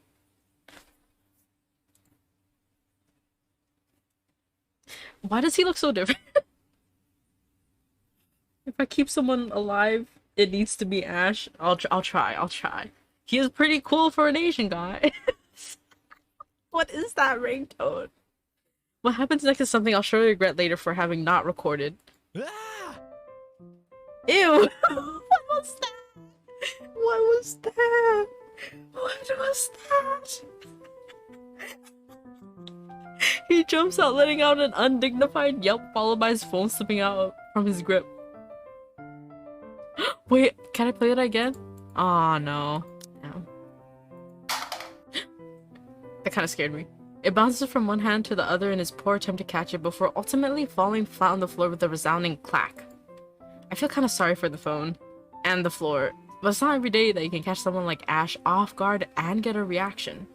Damn his stupid detective senses. What? Okay. I'll take every ounce of victory I can get, no matter how small. Ha. An awkward pause passes between us. A blink, a cough. He makes a face. And then, in a too quick motion, he ducks and retrieves his abused gadget while a grin threatens to break out from my lips. He doesn't meet my eyes when he straightens, but a flush has crept up his neck and cheeks.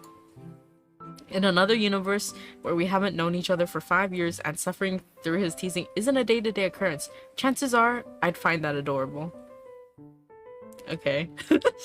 Endearing, even. Unfortunately, this isn't that kind of world.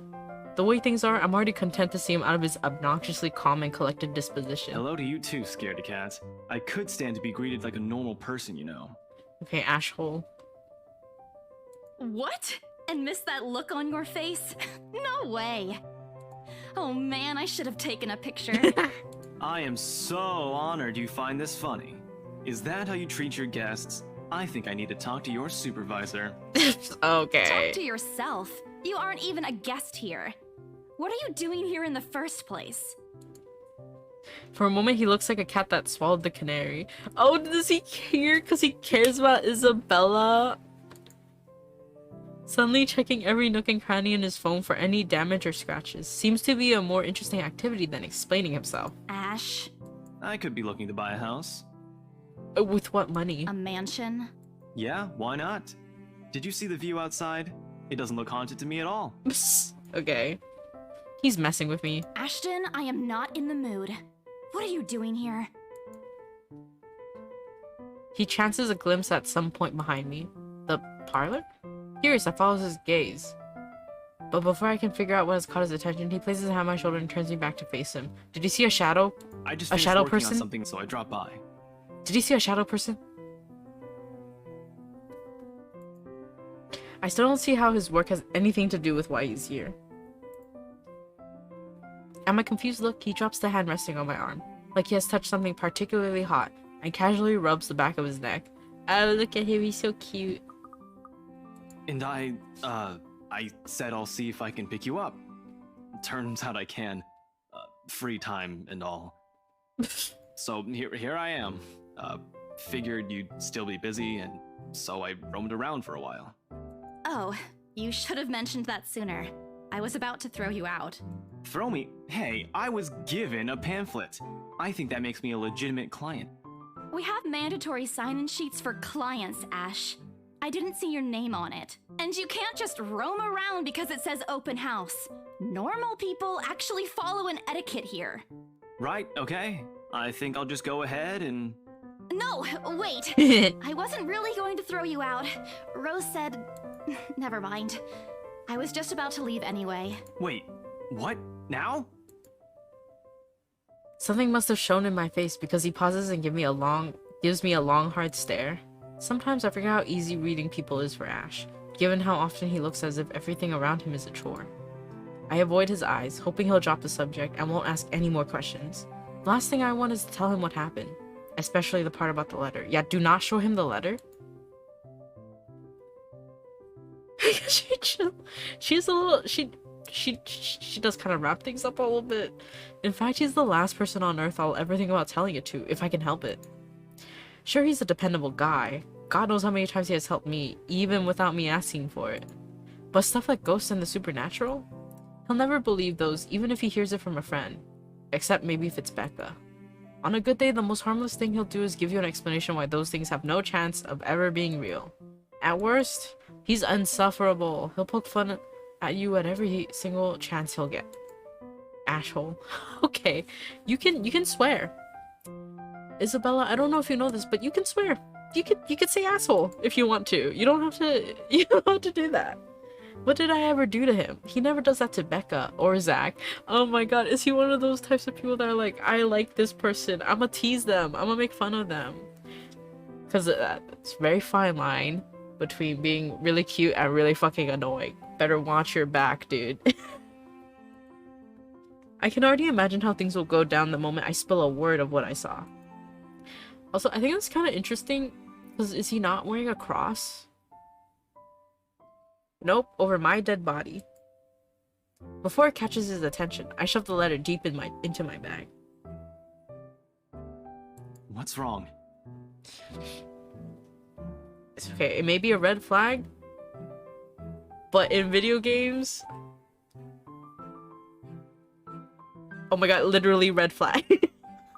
Fictional characters, I'm gonna take some of those red flags and dye them green, because it's kind of attractive in fictional characters. It's okay. That's okay. Nothing. Let's just go. Doesn't look like a nothing to me. We still have Zach's movie tonight, remember? It's still early. And didn't you say your shift will end around 5 or 6? What about... Hey, Isabella, wait up! A rush of air greets me as soon as the main door opens. Not the usual autumn draft, but it's still a welcome change from the stifling atmosphere inside the mansion. Ash's footsteps are quick behind me, the soles of his shoes thumping hard against the polished concrete in an awkward cadence as he rushes to catch up. He calls out once, twice. The mansion still looms in the background. Whispers calling me back, shadows beckoning. Oh, I don't like that. I don't like that. Shut up! I don't look back. We spend the ride back to Luxborn City in a relatively quiet manner, with only the radio's disjointed hum in the background to fill the silence. Occasionally, Ash will reach out to fiddle with it until the signal settles or it's on a respectable volume, but otherwise, he doesn't say anything. Oh my god! Is the rest of the people that she just left gonna be stuck there with the demon? Because they read it and everything? Neither do I. However, if the furtive glances he's been sending my way are signs, I know there are things he's been itching to ask since we left the mansion. I keep my eyes trained on the passing scenery outside, in the small hope that my disinterest will dissuade him. Here. All of a sudden, he tosses something at me from a small compartment on his side. It hits me cleanly on the chin before I can make a move to catch it. The small package makes a soft landing on my lap instead. Sorry. The glare I sent him wipes a smirk about to form cleanly off his face. He clears his throat, focusing his eyes on the road again. I swear he did that on purpose. Ignore him, I flip the half-forgotten package on my lap. I won't say no to free food, but why are you giving away cereal bars? Yangs. I always have one on my person. And you look like you're about to pass out back there. Have you eaten lunch yet? Oh. I don't even get a chance to deny it because right on cue my stomach rumbles loudly and an empty gnawing feeling in my belly becomes noticeable. Honestly, it's almost dinner time for me too. No surprise there. I did skip breakfast and lunch so I could catch Becca while she was on break. I was hoping to get a small meal after. I guess with everything going on I just forgot until Ash mentioned it. It's not like the hollow feeling's new to me though. If anything, it's just one of the things I've gotten used to ignoring over the years, growing up. A thanks, then I tear open the package and start nibbling on the edge of the bar. Apart from an acknowledging nod, Ash doesn't say anything after that small exchange. For that, I'm thankful. After getting an earful from both Becca and Rose, it's nice to be able to just sit down with someone who's not going to nag at you. How'd the open house go? Oh, she probably should. Because it's better safe than sorry. But I guess it's fine. She answered the questions from Rose, so maybe they're like, it'll be fine. The usual. We got a bigger crowd than normal because of the property's fame, but really, no different from the typical open house. On second thought, it actually looks like a fancy party more than an open house. I've never felt so underdressed in my life. Weren't you there? I wasn't really listening. Okay. I should have asked someone to kick you out. No, you won't. And what makes you so sure? One, ever since you got assigned to this property, you've been freaking out about it. Rebecca's words, not mine. She's been complaining to me about how you talked your ears off, by the way. Two, despite your initial qualms about the place, you still took the job. Which brings us to three. It's been months since you last settled a deal, and you're short on money right now since you're back to your instant noodle diet. How do you even know about the last one? Rebecca. Anyhow, you're hellbent on selling the mansion. Even if someone you know personally is in the tour group, you aren't going to just kick them out. Every single person who went on your open house is still a prospective client to you. Even me. He's not entirely wrong. Oh man, I walked right into that one, didn't I? I hate you. I really hate you right now. His answer is a small laugh, the kind that screams, "I'm right, I told you so." I hate it when he does that. I'll have you know that there's already someone who's extremely interested in this property.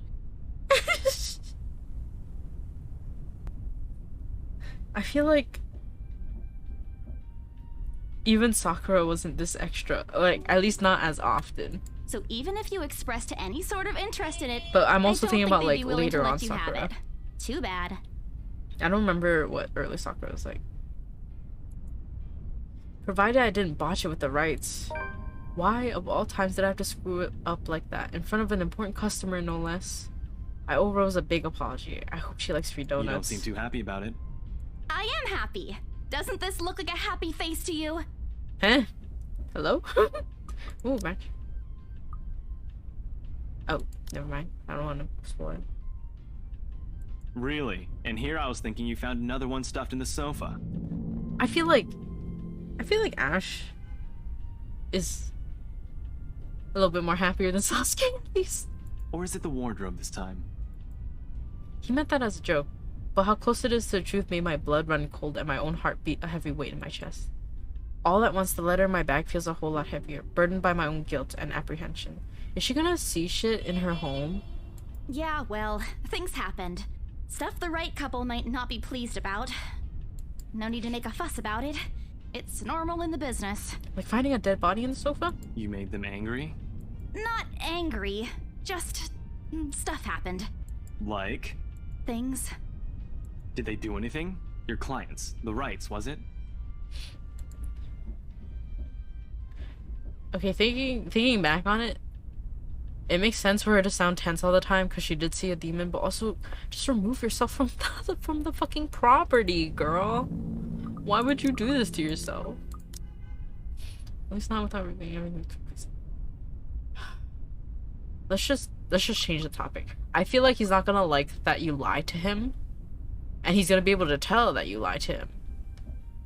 So I think changing the subject is the best thing. You keep asking me about my work, yet you haven't said a single word about yours. Oh, yep, it went up. Haha, I can read these people like a fucking book. That's not fair. Both you and Zack have literally disappeared off the face of the earth. An over-exaggeration, but changing the subject to something else is still better than outright lying to him. Besides, it never works with him. I'm not sure if it's because I'm just bad at it or because he's just really very good at his job. He doesn't answer immediately, only momentarily shifting a glance over me and returning it back to the road when he has to make a sharp turn. Wait, is he actually a detective? Outside, the sun has already started its descent, casting a vibrant orange glow on the tall buildings. I wonder how long before we reach the venue for Zack's film. Checking the street signs outside, it appears Ash has taken the longer route. Odd, but he's probably trying to avoid the rush hour traffic. Didn't we just talk a week ago over chat? That's different. Linking your awful memes in the group chat box every morning isn't exactly a conversation. Excuse you? Yes, it is. Excuse me, I don't hear you calling them awful while you're laughing at all of them. Shut up! You aren't answering my question. That earns him a soft punch to his arm. He's driving, don't hit him. You're gonna both die. I did laugh at them, but I'm not gonna give him the satisfaction of knowing that I find most of them funny. It'll only make his head bigger, stupid Ash. Alright. Lay off on the abuse. Remember that case I mentioned before? We've been trying to pin the bastard down, but it required more work than we anticipated. The guy's slippery like that. We got some good lead months ago. He recounts what he's been doing in the time we haven't seen each other. His usual work, the occasional small investigation, and the big case he's been stuck working on. Stuff he couldn't mention in the brief time we catch each other online. Isn't that, like, illegal? Isn't he not supposed to... Okay, maybe he's not going super into detail is what I'm hoping. Although most of it are the trimmed... Oh, yeah. I keep fucking doing this. Only things he can tell. He has always been careful about that. Even in the way he spins his answers to my questions. Just enough to satisfy my curiosity, but not enough to paint the whole picture. At one point, his voice takes on a strained tone when he mentions something about the big case, but I don't dwell on it much. That's normal, right? I mean, who wouldn't be frustrated if you couldn't bring someone to justice because they kept slipping out of your fingers? If I were in his shoes, I'd definitely lose my mind.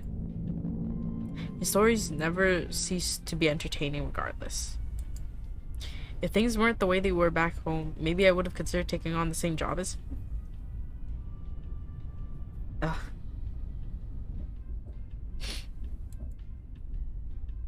Well, no, not really. Mama would never allow that.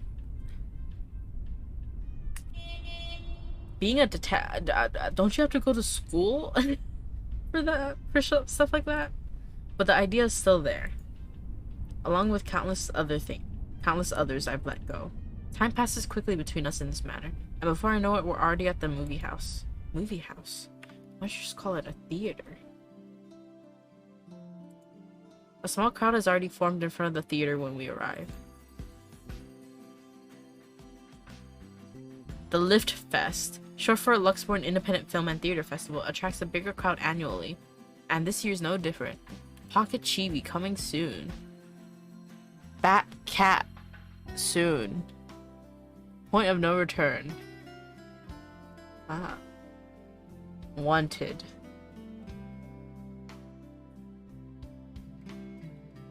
Interesting.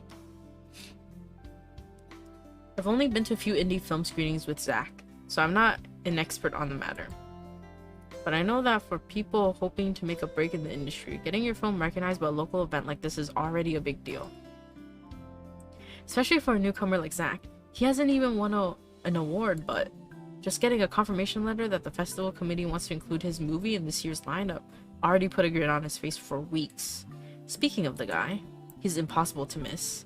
At 6 feet, he appears to loom over most of the moviegoers, and with his large build and heavy voice, there's no surprise when people give him a wide berth as they pass by. It's often easy to mistake him for someone intimidating at first glance. I did back when I didn't know any better.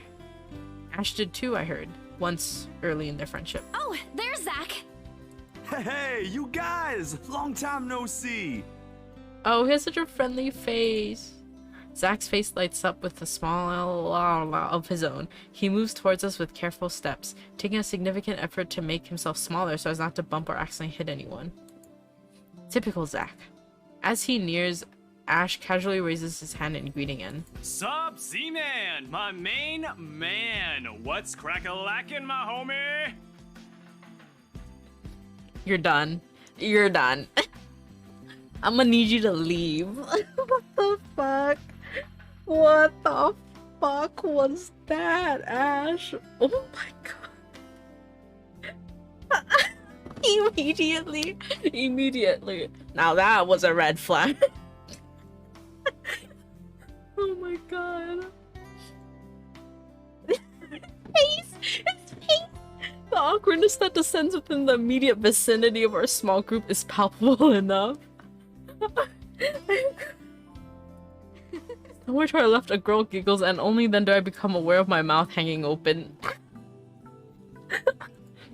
I'm almost amazed how Ash can say that out loud with a straight face. Almost. Considering his track record, I should be used to it by now. Zach seems to be. I like how he slams his hand up too, like he's just waiting. He's waiting. Yo, stop trying to act black, Ashton. And you're the only one who calls me Z-Man. Jail for him. You're done. Oh my god, there's fondness underneath his exasperated tone. If this were any other person, he'd likely be offended, but years of friendship and familiarity have made those words harmless to the other's ears. Or at least enough for both to take it in stride. It's been a while, Zach. Oh my god, Ash is so fucking cringe. I hope you didn't get into trouble again. Not much to get into trouble lately without you, I'm afraid. I'll let you know if something comes up, though. Nah, I ended up with chicken down stuck on me last time I agreed. I'd really love at least this year to pass without some sort of accident happening again. They get into some like Scooby-Doo shenanigans? What? What? Hey, I take offense to that. It wasn't that bad. You really have no idea. A beat passes, and then Zach laughs. Hey, I'm kidding! You know you can always count on me.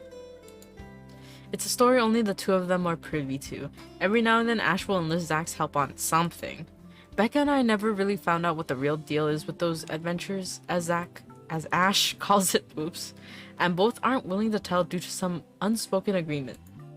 She insists that if it's Ash, it's likely not something illegal or life-threatening. I tend to believe her on that. Sometimes. Ah well, boys will be boys, I guess. I give Zach a small wave from behind Ash when his attention eventually turns to me. Bella! Huh? Rebecca's not with you. Is she still sick? A bit. But she's up and went to work this morning. You know she doesn't listen to anyone that's not Ash. Yes, she does. Okay. No, she doesn't. You're literally the only person she'll listen to when she's feeling stubborn. And it's true, they've known each other far longer than any of us in the group, childhood friends and all. But don't worry, Zach. She's probably on her way here now.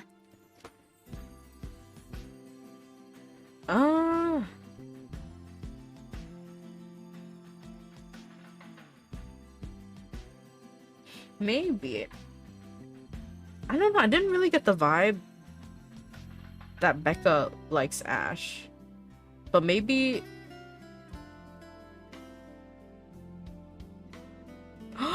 Wait, that would make sense. Isabella did worry a lot about Becca. I was not looking at this through the straight lens.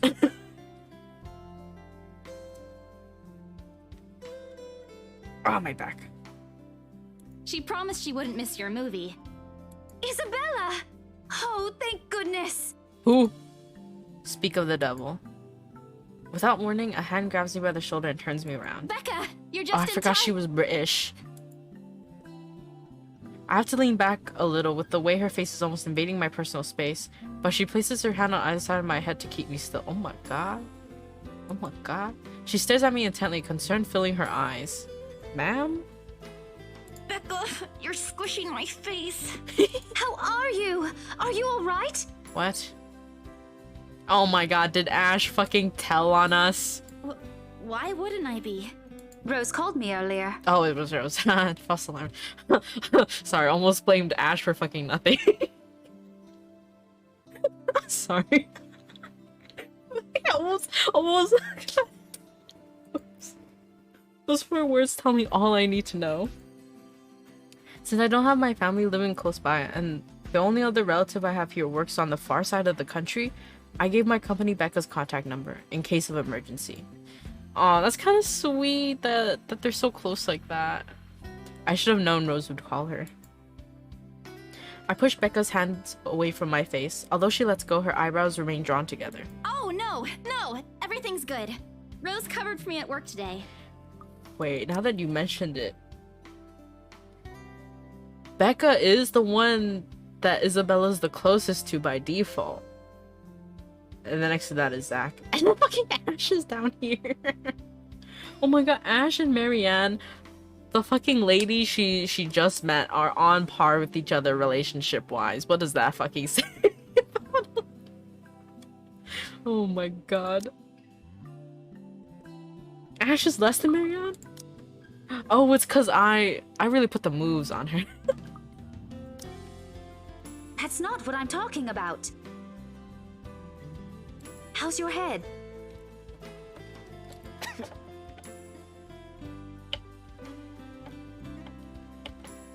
Is he laughing because of some fucking immature ass joke? Stupid bitch.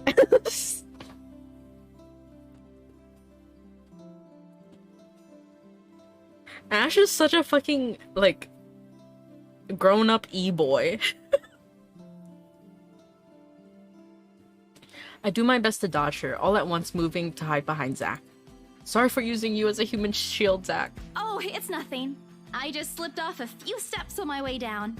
I blacked out for a few seconds and had a minor bump, but it's just that. You blacked out? It's not something to brush off. Oh no. Oh no, here she goes. Come on, at least let me check it. Yeah, let her feel your contusion. It's extremely minor. You wouldn't even know it's there. Isabella, this isn't a laughing matter. She did look pale when I saw her. Stop fucking telling on me. Wow. Thanks a lot, Ashton, you traitor. I'll get you back for this. Just you wait. What? I'm just saying it as it is. If you mentioned this earlier, we wouldn't be having this conversation right now. He looks like a discount Leon. Like Squall, not like Leon Kennedy. Like Squall, Leon Hart. I'm sorry. Saw her?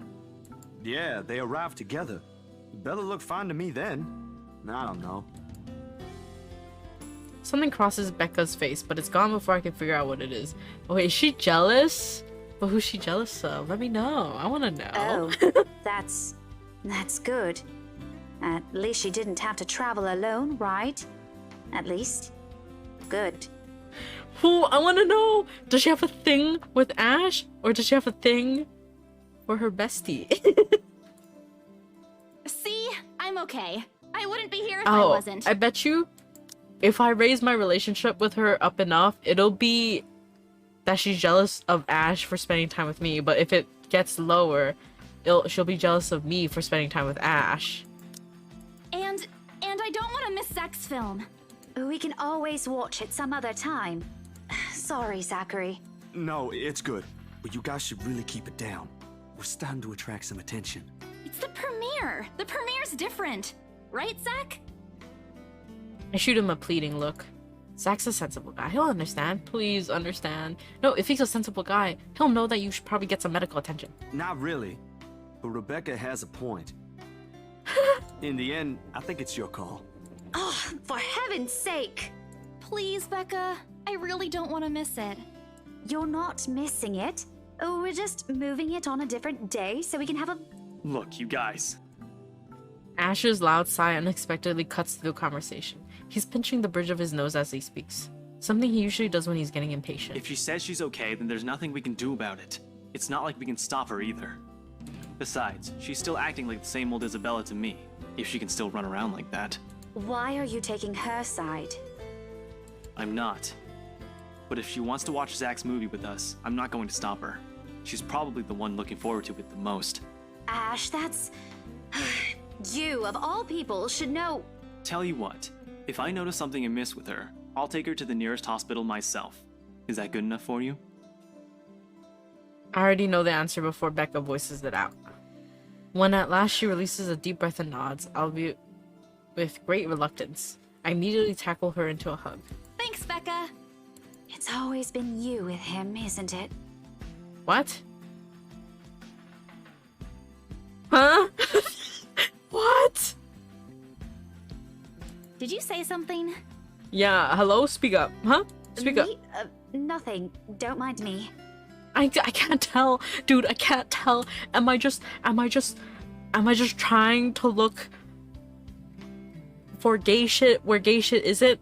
I can't tell. If you say so. Okay, guys, showtime's close, so I think I'm gonna get us some snacks. My treat. And then let's head inside. Anyone here has a smaller bill? I think I do. Hold on. Oh, she's gonna find the fucking letter again, and they're all gonna open it, and then they're all gonna get fucking trapped in the house. I pull myself off from Becca to get my wallet from my bag, and... What's this? No! Oh, you're doomed. You're doomed. You're done. We gotta cut him off. It's over for him. Behind him, Becca and Zach are both giving the piece of paper an intrigued look. No! No! Give it back! It's just a paper. I don't care! Give it! Looks ancient, too. Why do you keep this around? I try to reach for it, but he holds the paper way above his head. I've never been particularly sensitive about my own height, but right now I really wish I have that advantage over him. Don't open it! What's the big deal? It's not like it's a love letter. I don't see any reason to... Hold on a second. This is. isn't it? You're such a fucking dumbass. It's a wrap for him. Just show it to him and then fucking leave. Even if it is, it's not for you. Okay, now I'm curious.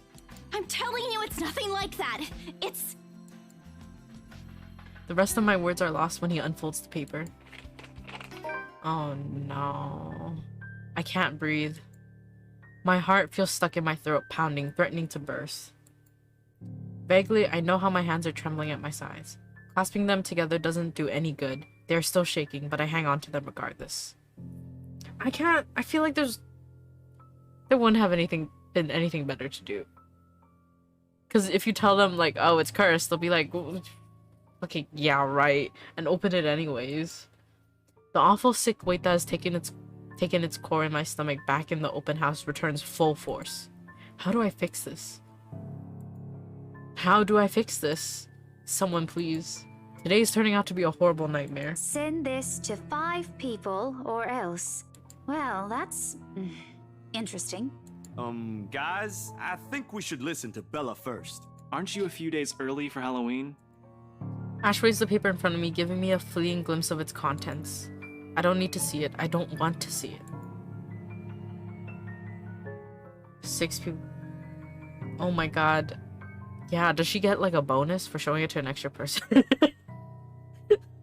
The letters, the words, every stroke written in blood is already embedded in my mind. Maybe I should have just thrown it away when I had the chance. That way...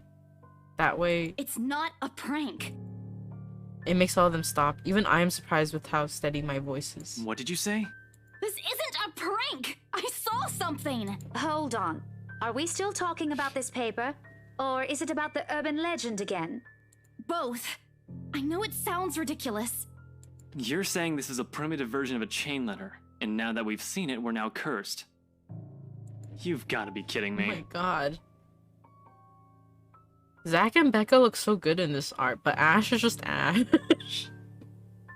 See? This is why I didn't want to tell you guys. Isabella, aren't you taking this a bit too far? What? It's not a joke! Will you guys listen to me first? I saw something in the house earlier. It stood right in front of me. Could almost sniff those toes. If I hadn't gotten away, that thing might have... Right. And in broad daylight, Isabella. Even someone gullible would find the logic in that screwed up. Oh, shut the fuck up. There's I hate also Ash. no way in hell that this supernatural shit is true.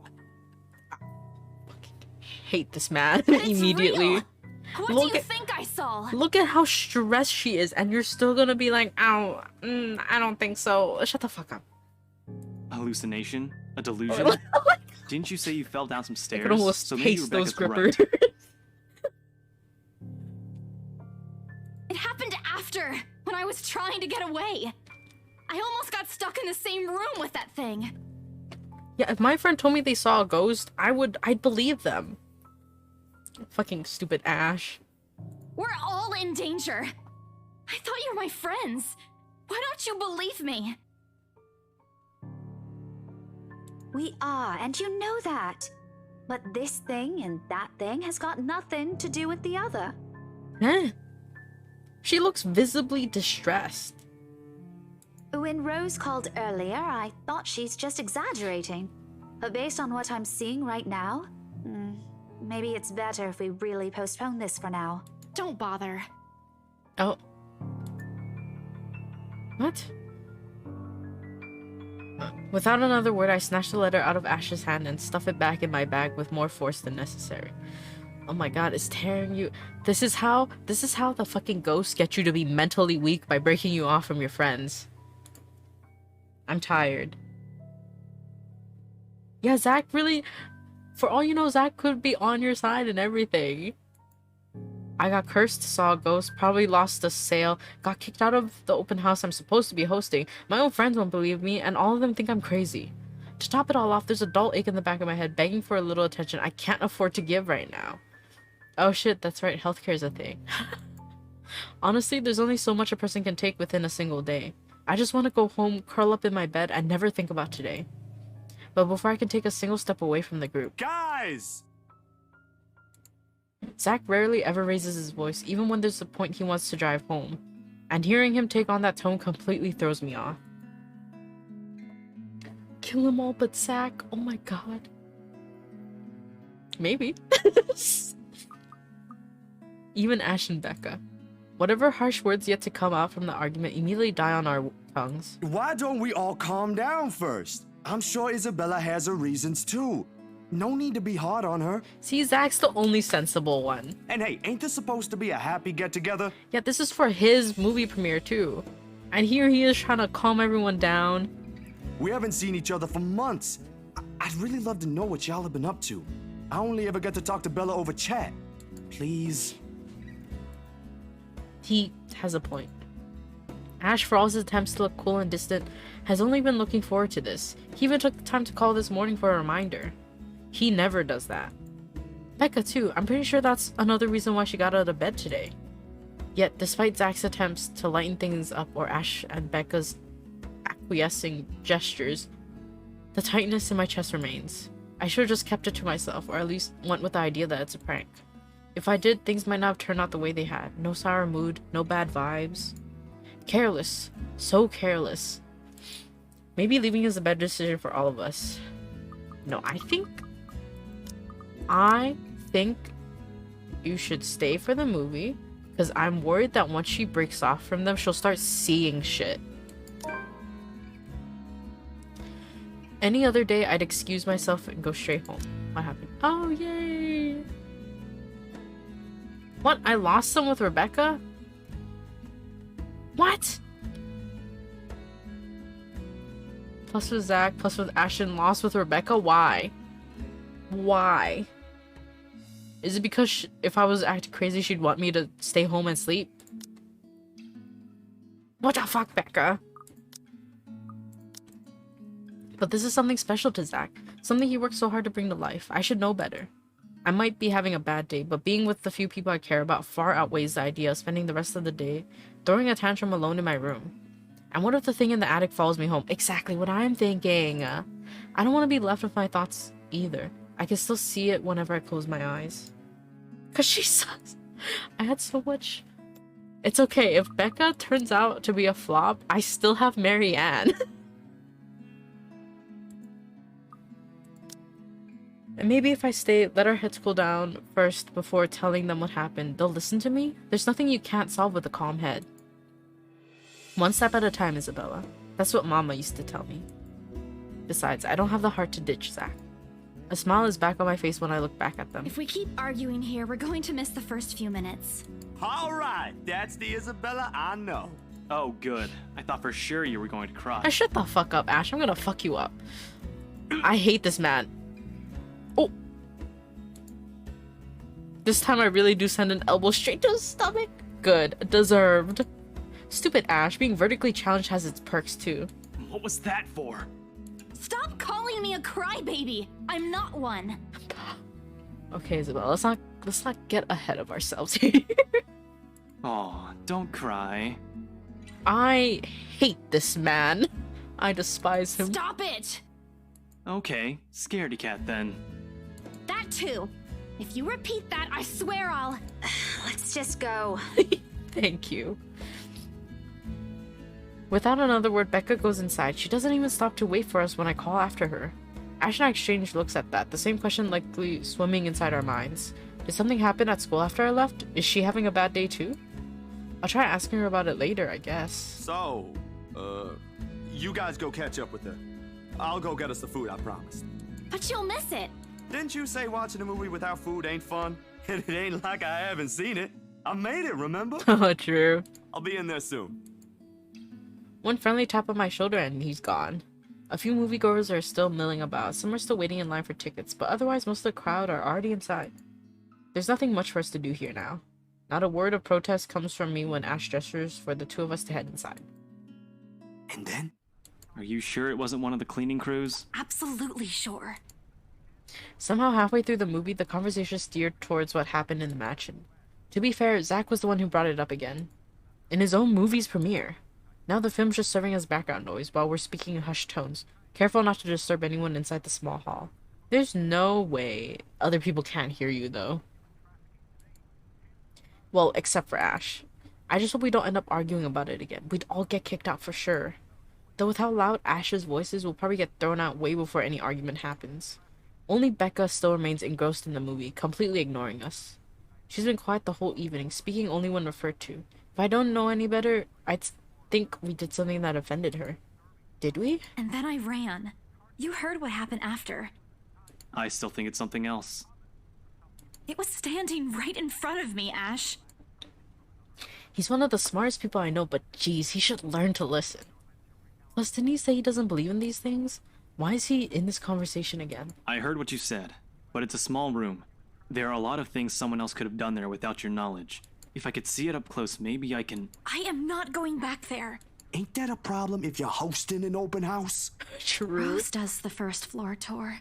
I ain't sure ghosts can be restricted to one room, Bella.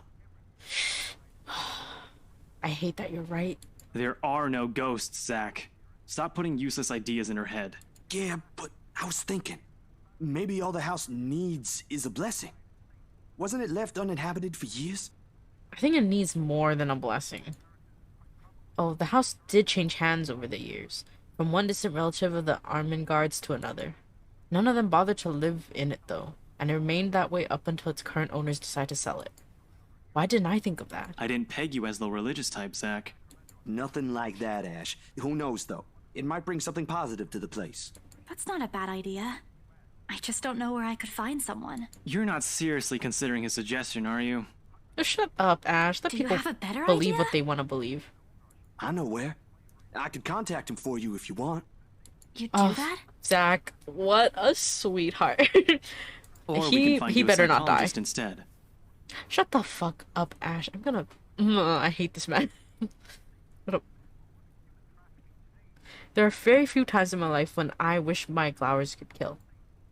This is one of those. Ash, that is not a very appropriate thing to say right now. Yeah, what did he say again? I already, like, erased it from my mind. A psychologist. Oh, yeah. That's fucked up. No, wait, that's not what I meant. What? What do you mean that's not what you meant, huh? Huh? Ethnographer. I meant ethnographer.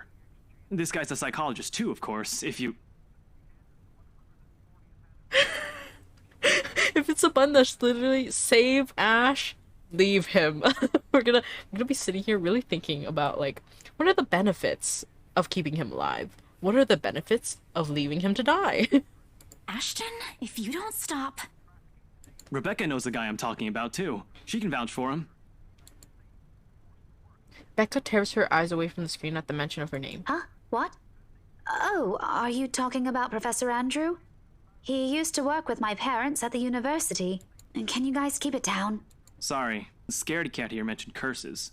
Not that I'm saying this is one, but talking to him is a better solution for me than getting a random priest to bless an old house. He'll even help you figure things out, teach you a couple things, and probably put your fears to rest since this looks to be bothering you a lot. Okay.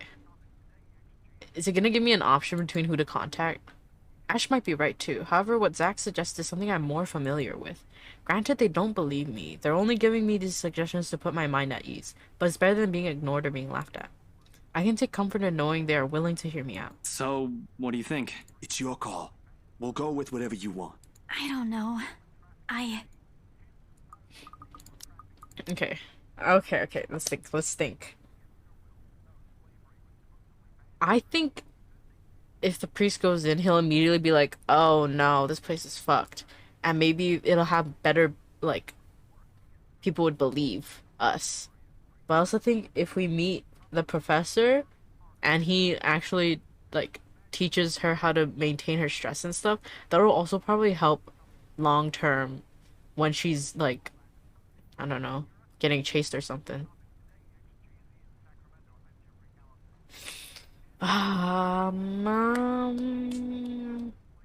Or this could have... Maybe choices just don't matter. That could be a thing. I'm thinking.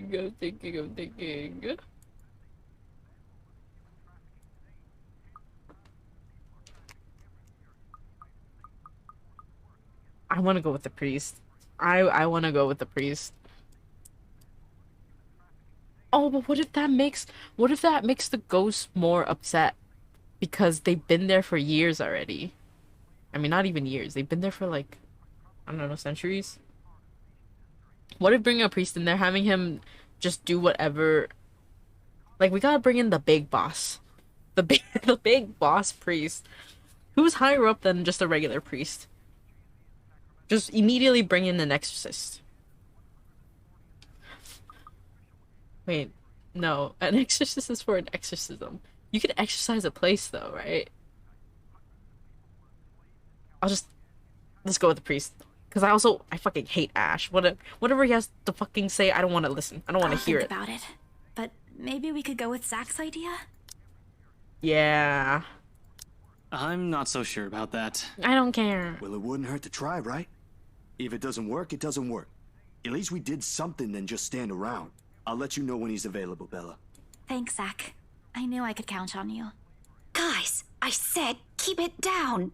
You keep insisting that we still watch it, yet you're not even paying attention yourselves. Okay, but Zach made it, and Zach It brought ain't it a up. big deal, Rebecca. I'm the one who broached the subject in the first place. It's still your film, Zachary. A good film, mind you. You worked hard on this. The least we could do is watch it with you. That's true. And that's what you're all doing.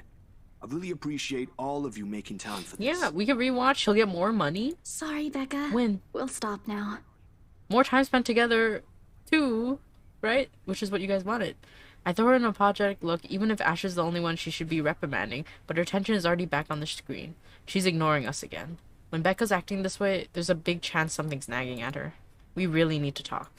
We all fall into a comfortable silence after, the kind only you can share with people you're most at ease with. For the first time today, the letter lays forgotten in my bag, if only for a few hours. Nice.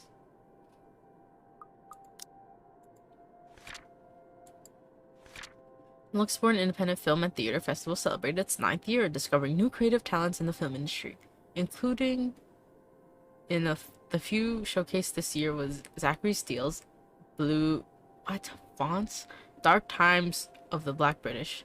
Isabella Santos, Ashton Furt, and Rebecca Gales were also seen amongst the crowd for its premiere. He's British? Despite the late hour, the streets are still bustling full of people. Those about to head home, those set to meet someone, even those simply wandering about. Walking in the sea of unfamiliar souls. I don't know why I got distracted. It strikes me how easy it is for one to get lost in a city as nondescript as Luxborn. I don't know why, but this little thing right here looks like a dragoon. Like Selens fans. The VTuber brain rot is really like in my head. I was afraid too at one point back when I was new and had just set foot in this place. Now with familiar faces walking with me, it feels a little like home. Zach and Ash bid us goodbye shortly before Becca and I crossed to the other side of the street. The former claiming he's got a few freelance jobs to take care of before the day ends. And Ash? Who knows? He never tells. Sometimes those randomly appear at your doorstep, looking for a place to crash. He does that to Zach a lot, much to the latter's frustration. I also realized I don't have my mouse cursor on, so you had no idea what I was talking about. Let me... Is it this one? No, not this one. This one? Oh. Why can't I see it? Wait, do you see me doing this right now? Oh. Oh. Oh, I have to tab in. Okay. But he's a busy guy too, in spite of the laid-back air he gives off. Thanks for today, everyone! Yeah. No problem, Zach. I'm sorry for what happened earlier. Oh, I hate that. Huh?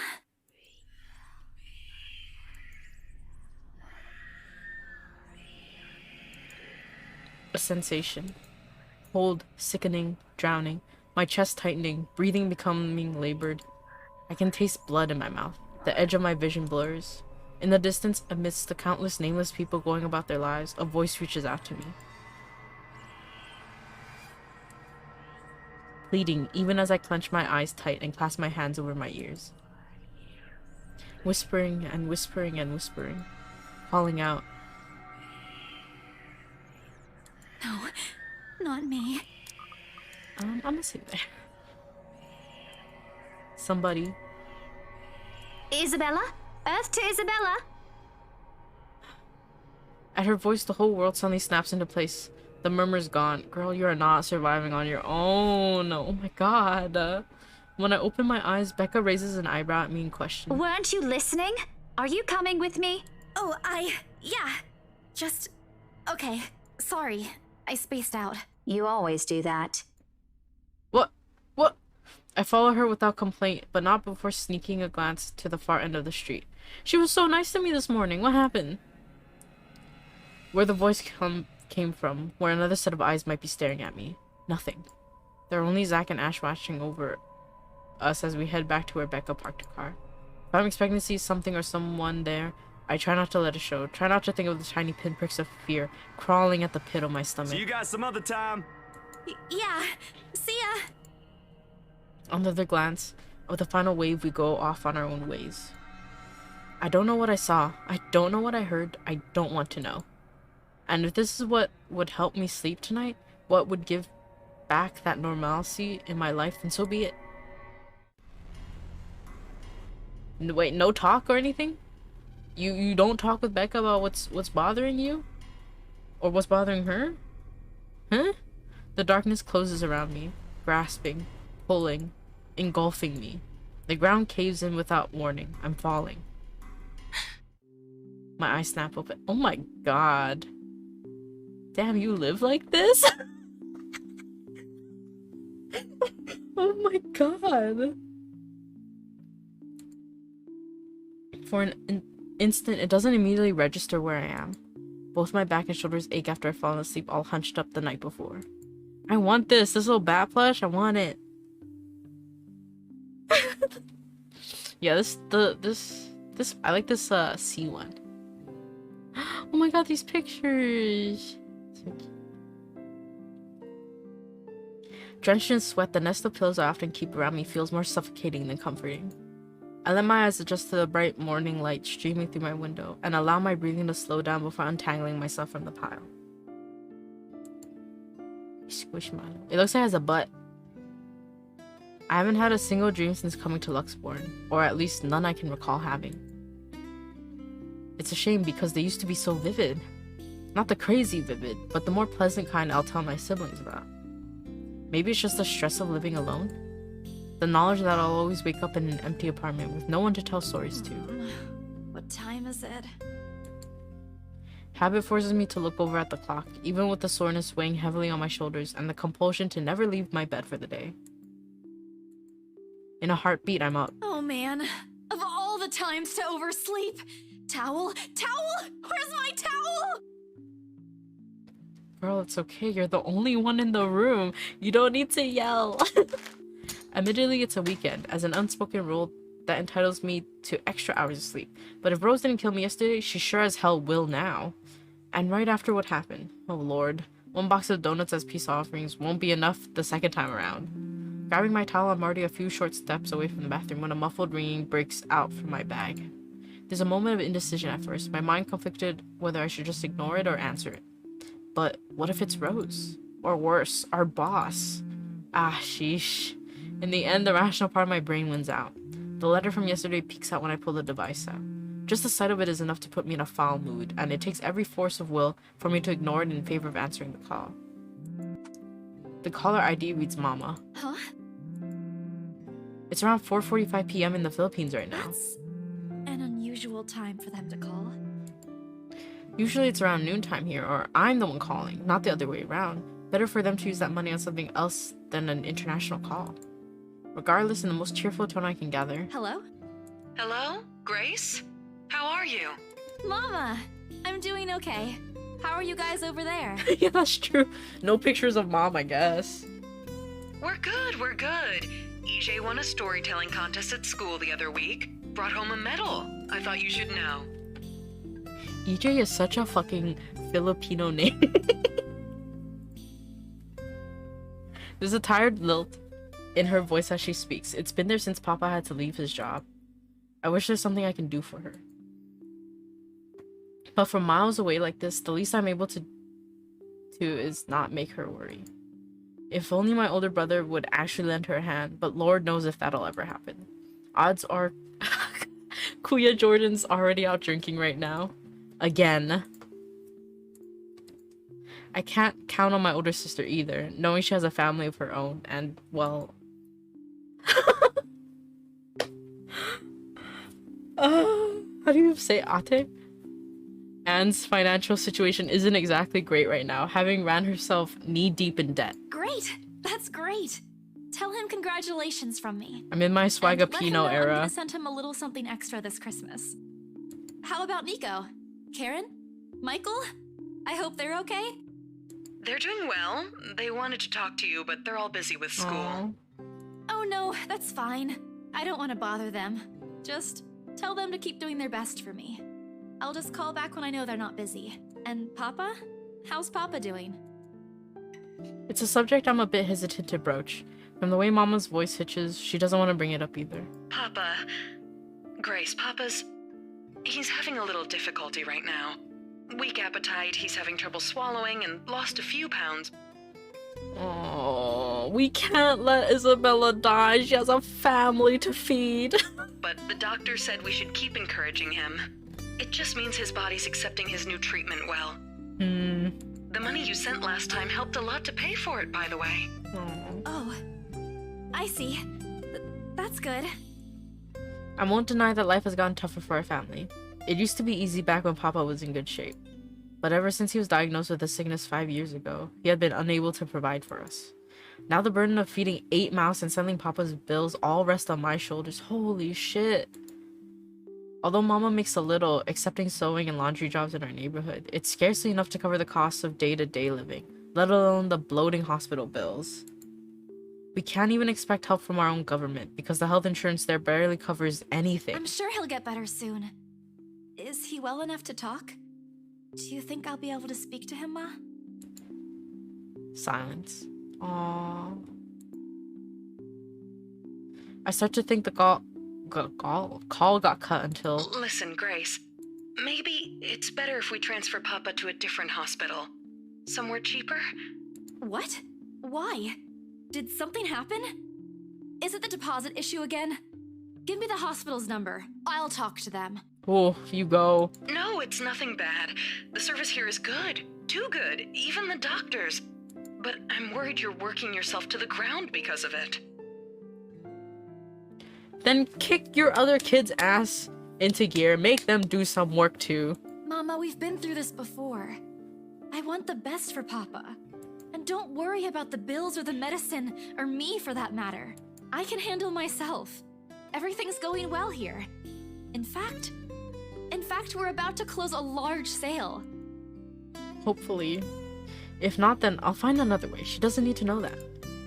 Sorry, Mama. You taught me not to lie, yet look at what I'm doing. I'll have money to send over soon to cover the rest of Papa's treatment. And there's more than enough for Karen, Nico, Michael, and EJ's school tuition, too. Thank you so much, dear. I feel bad for I some appreciate it. now. We all do. But I just wish you'd come home to us soon. Aww.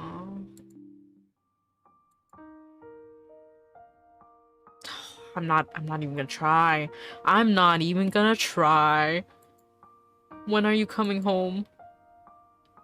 EJ, the youngest, used to be the only person asking me that. How do you respond to a question you don't have a definite answer to? 5 years later and I still can't give them a straight one. I smile though Mama can't see it. I fight to keep my lips from quivering, my voice from shaking. She's got enough on her plate as it is. No need to wear her down with unnecessary concerns. Promise me you'll be there to welcome me when I do, okay? Of course. I'm sorry, Grace. I need to take this for a while. There's a small commotion on the other end. The sound of gates opening, the voice of a child, EJ, talking excitedly about his day at school, the tapping of feet on the floorboards as he runs. It's been years since I went home, but I can still picture the whole scene in my mind. How tall is he now? Are the hood kids bullying him now that I'm not around? Did Mama rearrange the furniture in the living room again? What are they having for dinner today? I miss them. I miss them so much. It's okay, Ma. I need to go too. I've got work today. I'll call again soon, alright? On a Saturday? Oh, never mind. Take care of yourself, dear. I love you. I love you. Bye. Aww. It ends with a soft click, leaving half-truths and empty promises hanging in the air. Oh, there's a little picture of them. Isabella received an unexpected call from her family back in the Philippines. An emotional moment, her mother informed her of her father's deteriorating condition despite treatments. Nonetheless, the young woman assured her and continued to work hard to be able to support all of them. I like this one with the monkey on his shirt. Is this also a monkey? Aww. No, anytime there's like family stuff in anything, I get so like teary-eyed. It's okay, we're okay. It's a horror game. This is a horror game. Closing my eyes for a moment, I take a deep breath and shake away the thoughts beginning to swim inside my head. It's pointless to mull over these things right now. Okay, Isabella. Time to get that mansion Honestly, sold. I kind of like the pacing for it. Like, it's not like throws you into horror constantly. Like, I like that it's kind of giving me kind of a sense of security. Unfortunately, before I could take a single step away from my phone, it rings again. No doubt Mama forgot to say something. It's a ghost. Mama? Did you forget anything? Oh. Excuse you? I'm too young to be your mom. Are you still sleeping? Hold on, never mind that. Get yourself in the office. Hurry! Office? What about the open house? Oh my god, they bought it. Oh, They're no. buying it. Is it Sir John? Did he hear about yesterday? Sir Am I in John? trouble? Oh god, oh god, oh god! I'm gonna get yelled at, aren't I? What do I do? I'll buy you an extra box of donuts if... No, it's nothing like Let's Will chill. you calm down? Get yourself here, alright? I'll tell you everything then. There's the telltale din of several feet shuffling against the wooden floor, and an indistinct yelling in the background before Rose cuts the connection. What? That isn't in any way comforting, but it's enough reason for me to hastily discard my phone and finish my shower in record time. I make it to our office within 20 minutes of leaving my apartment, completely disheveled and out of breath. A feat if I take into account my usual travel time. Routine clamor, common to Briar Realty Corporation's Luxborn office, greets me as soon as my foot crosses the threshold. Papers rustling, telephones ringing at sporadic intervals, agents talking at varying volumes, staff moving about, and... Where the hell is C? Where are my employees? What the actual fuck, guys? Of all the times to disappear without notice. I gotta go, all of us. Oh my god. What is this? What are these called? Is this a Gundam? My boss's words turn muffled as someone else closes the door to his office, likely the work of our HR manager. Throughout the past weeks, he's been in a bad mood over a few employees who have failed to report to work. Oh my god, is it the people that went to survey the house?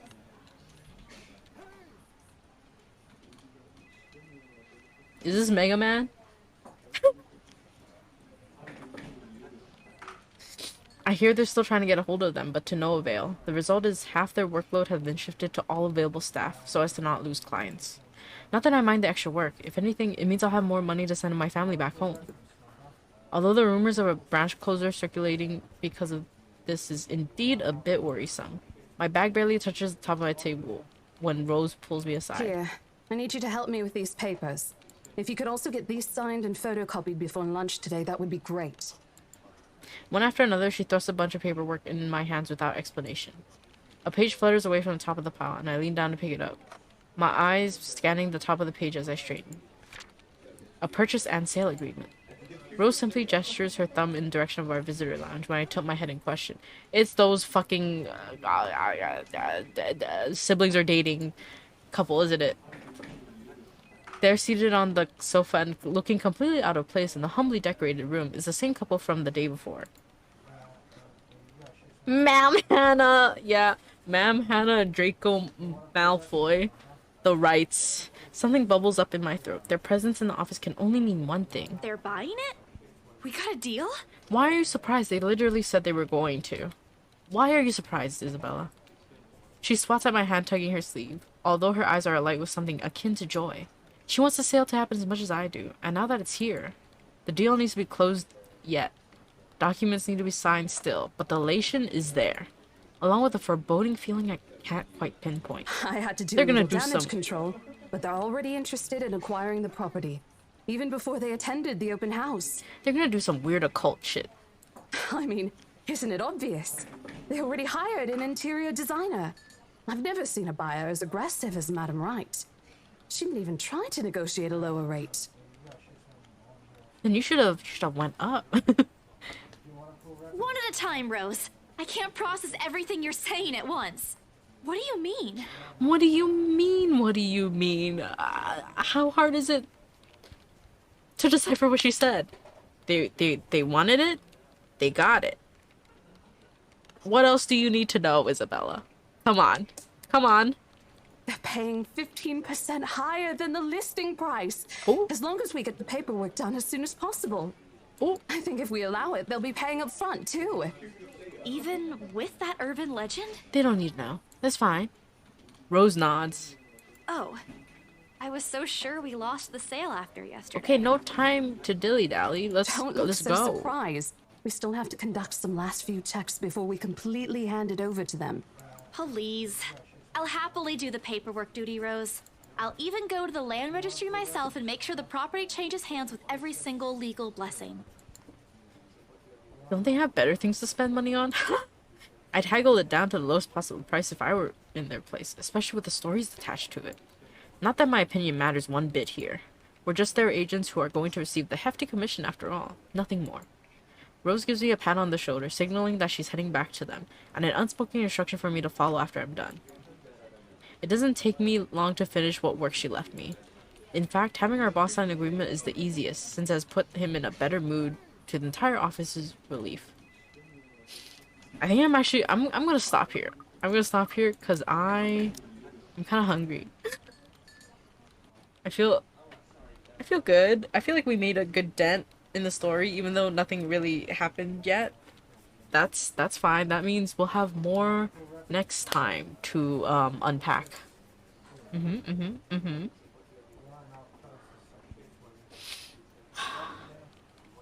God, I can't believe the first fucking thing this game did was jump scare me. And then nothing happened after.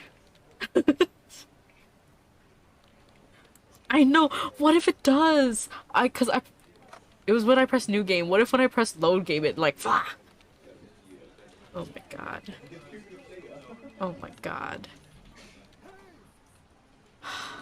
Well, okay, we'll see. Yeah, we'll see. We'll see. I know. This game's gonna teach me not to jump.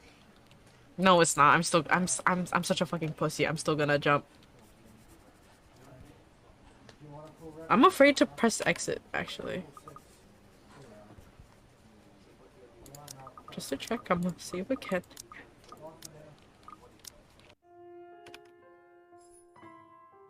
Okay. Wanna see the jump scare again? Just kidding. I don't feel like dying right now.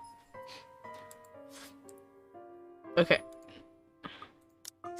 Don't jump scare me. Don't jump scare me. Oh, thank God. I really thought it was going. I really thought I was gonna do it one last time. Okay, bye.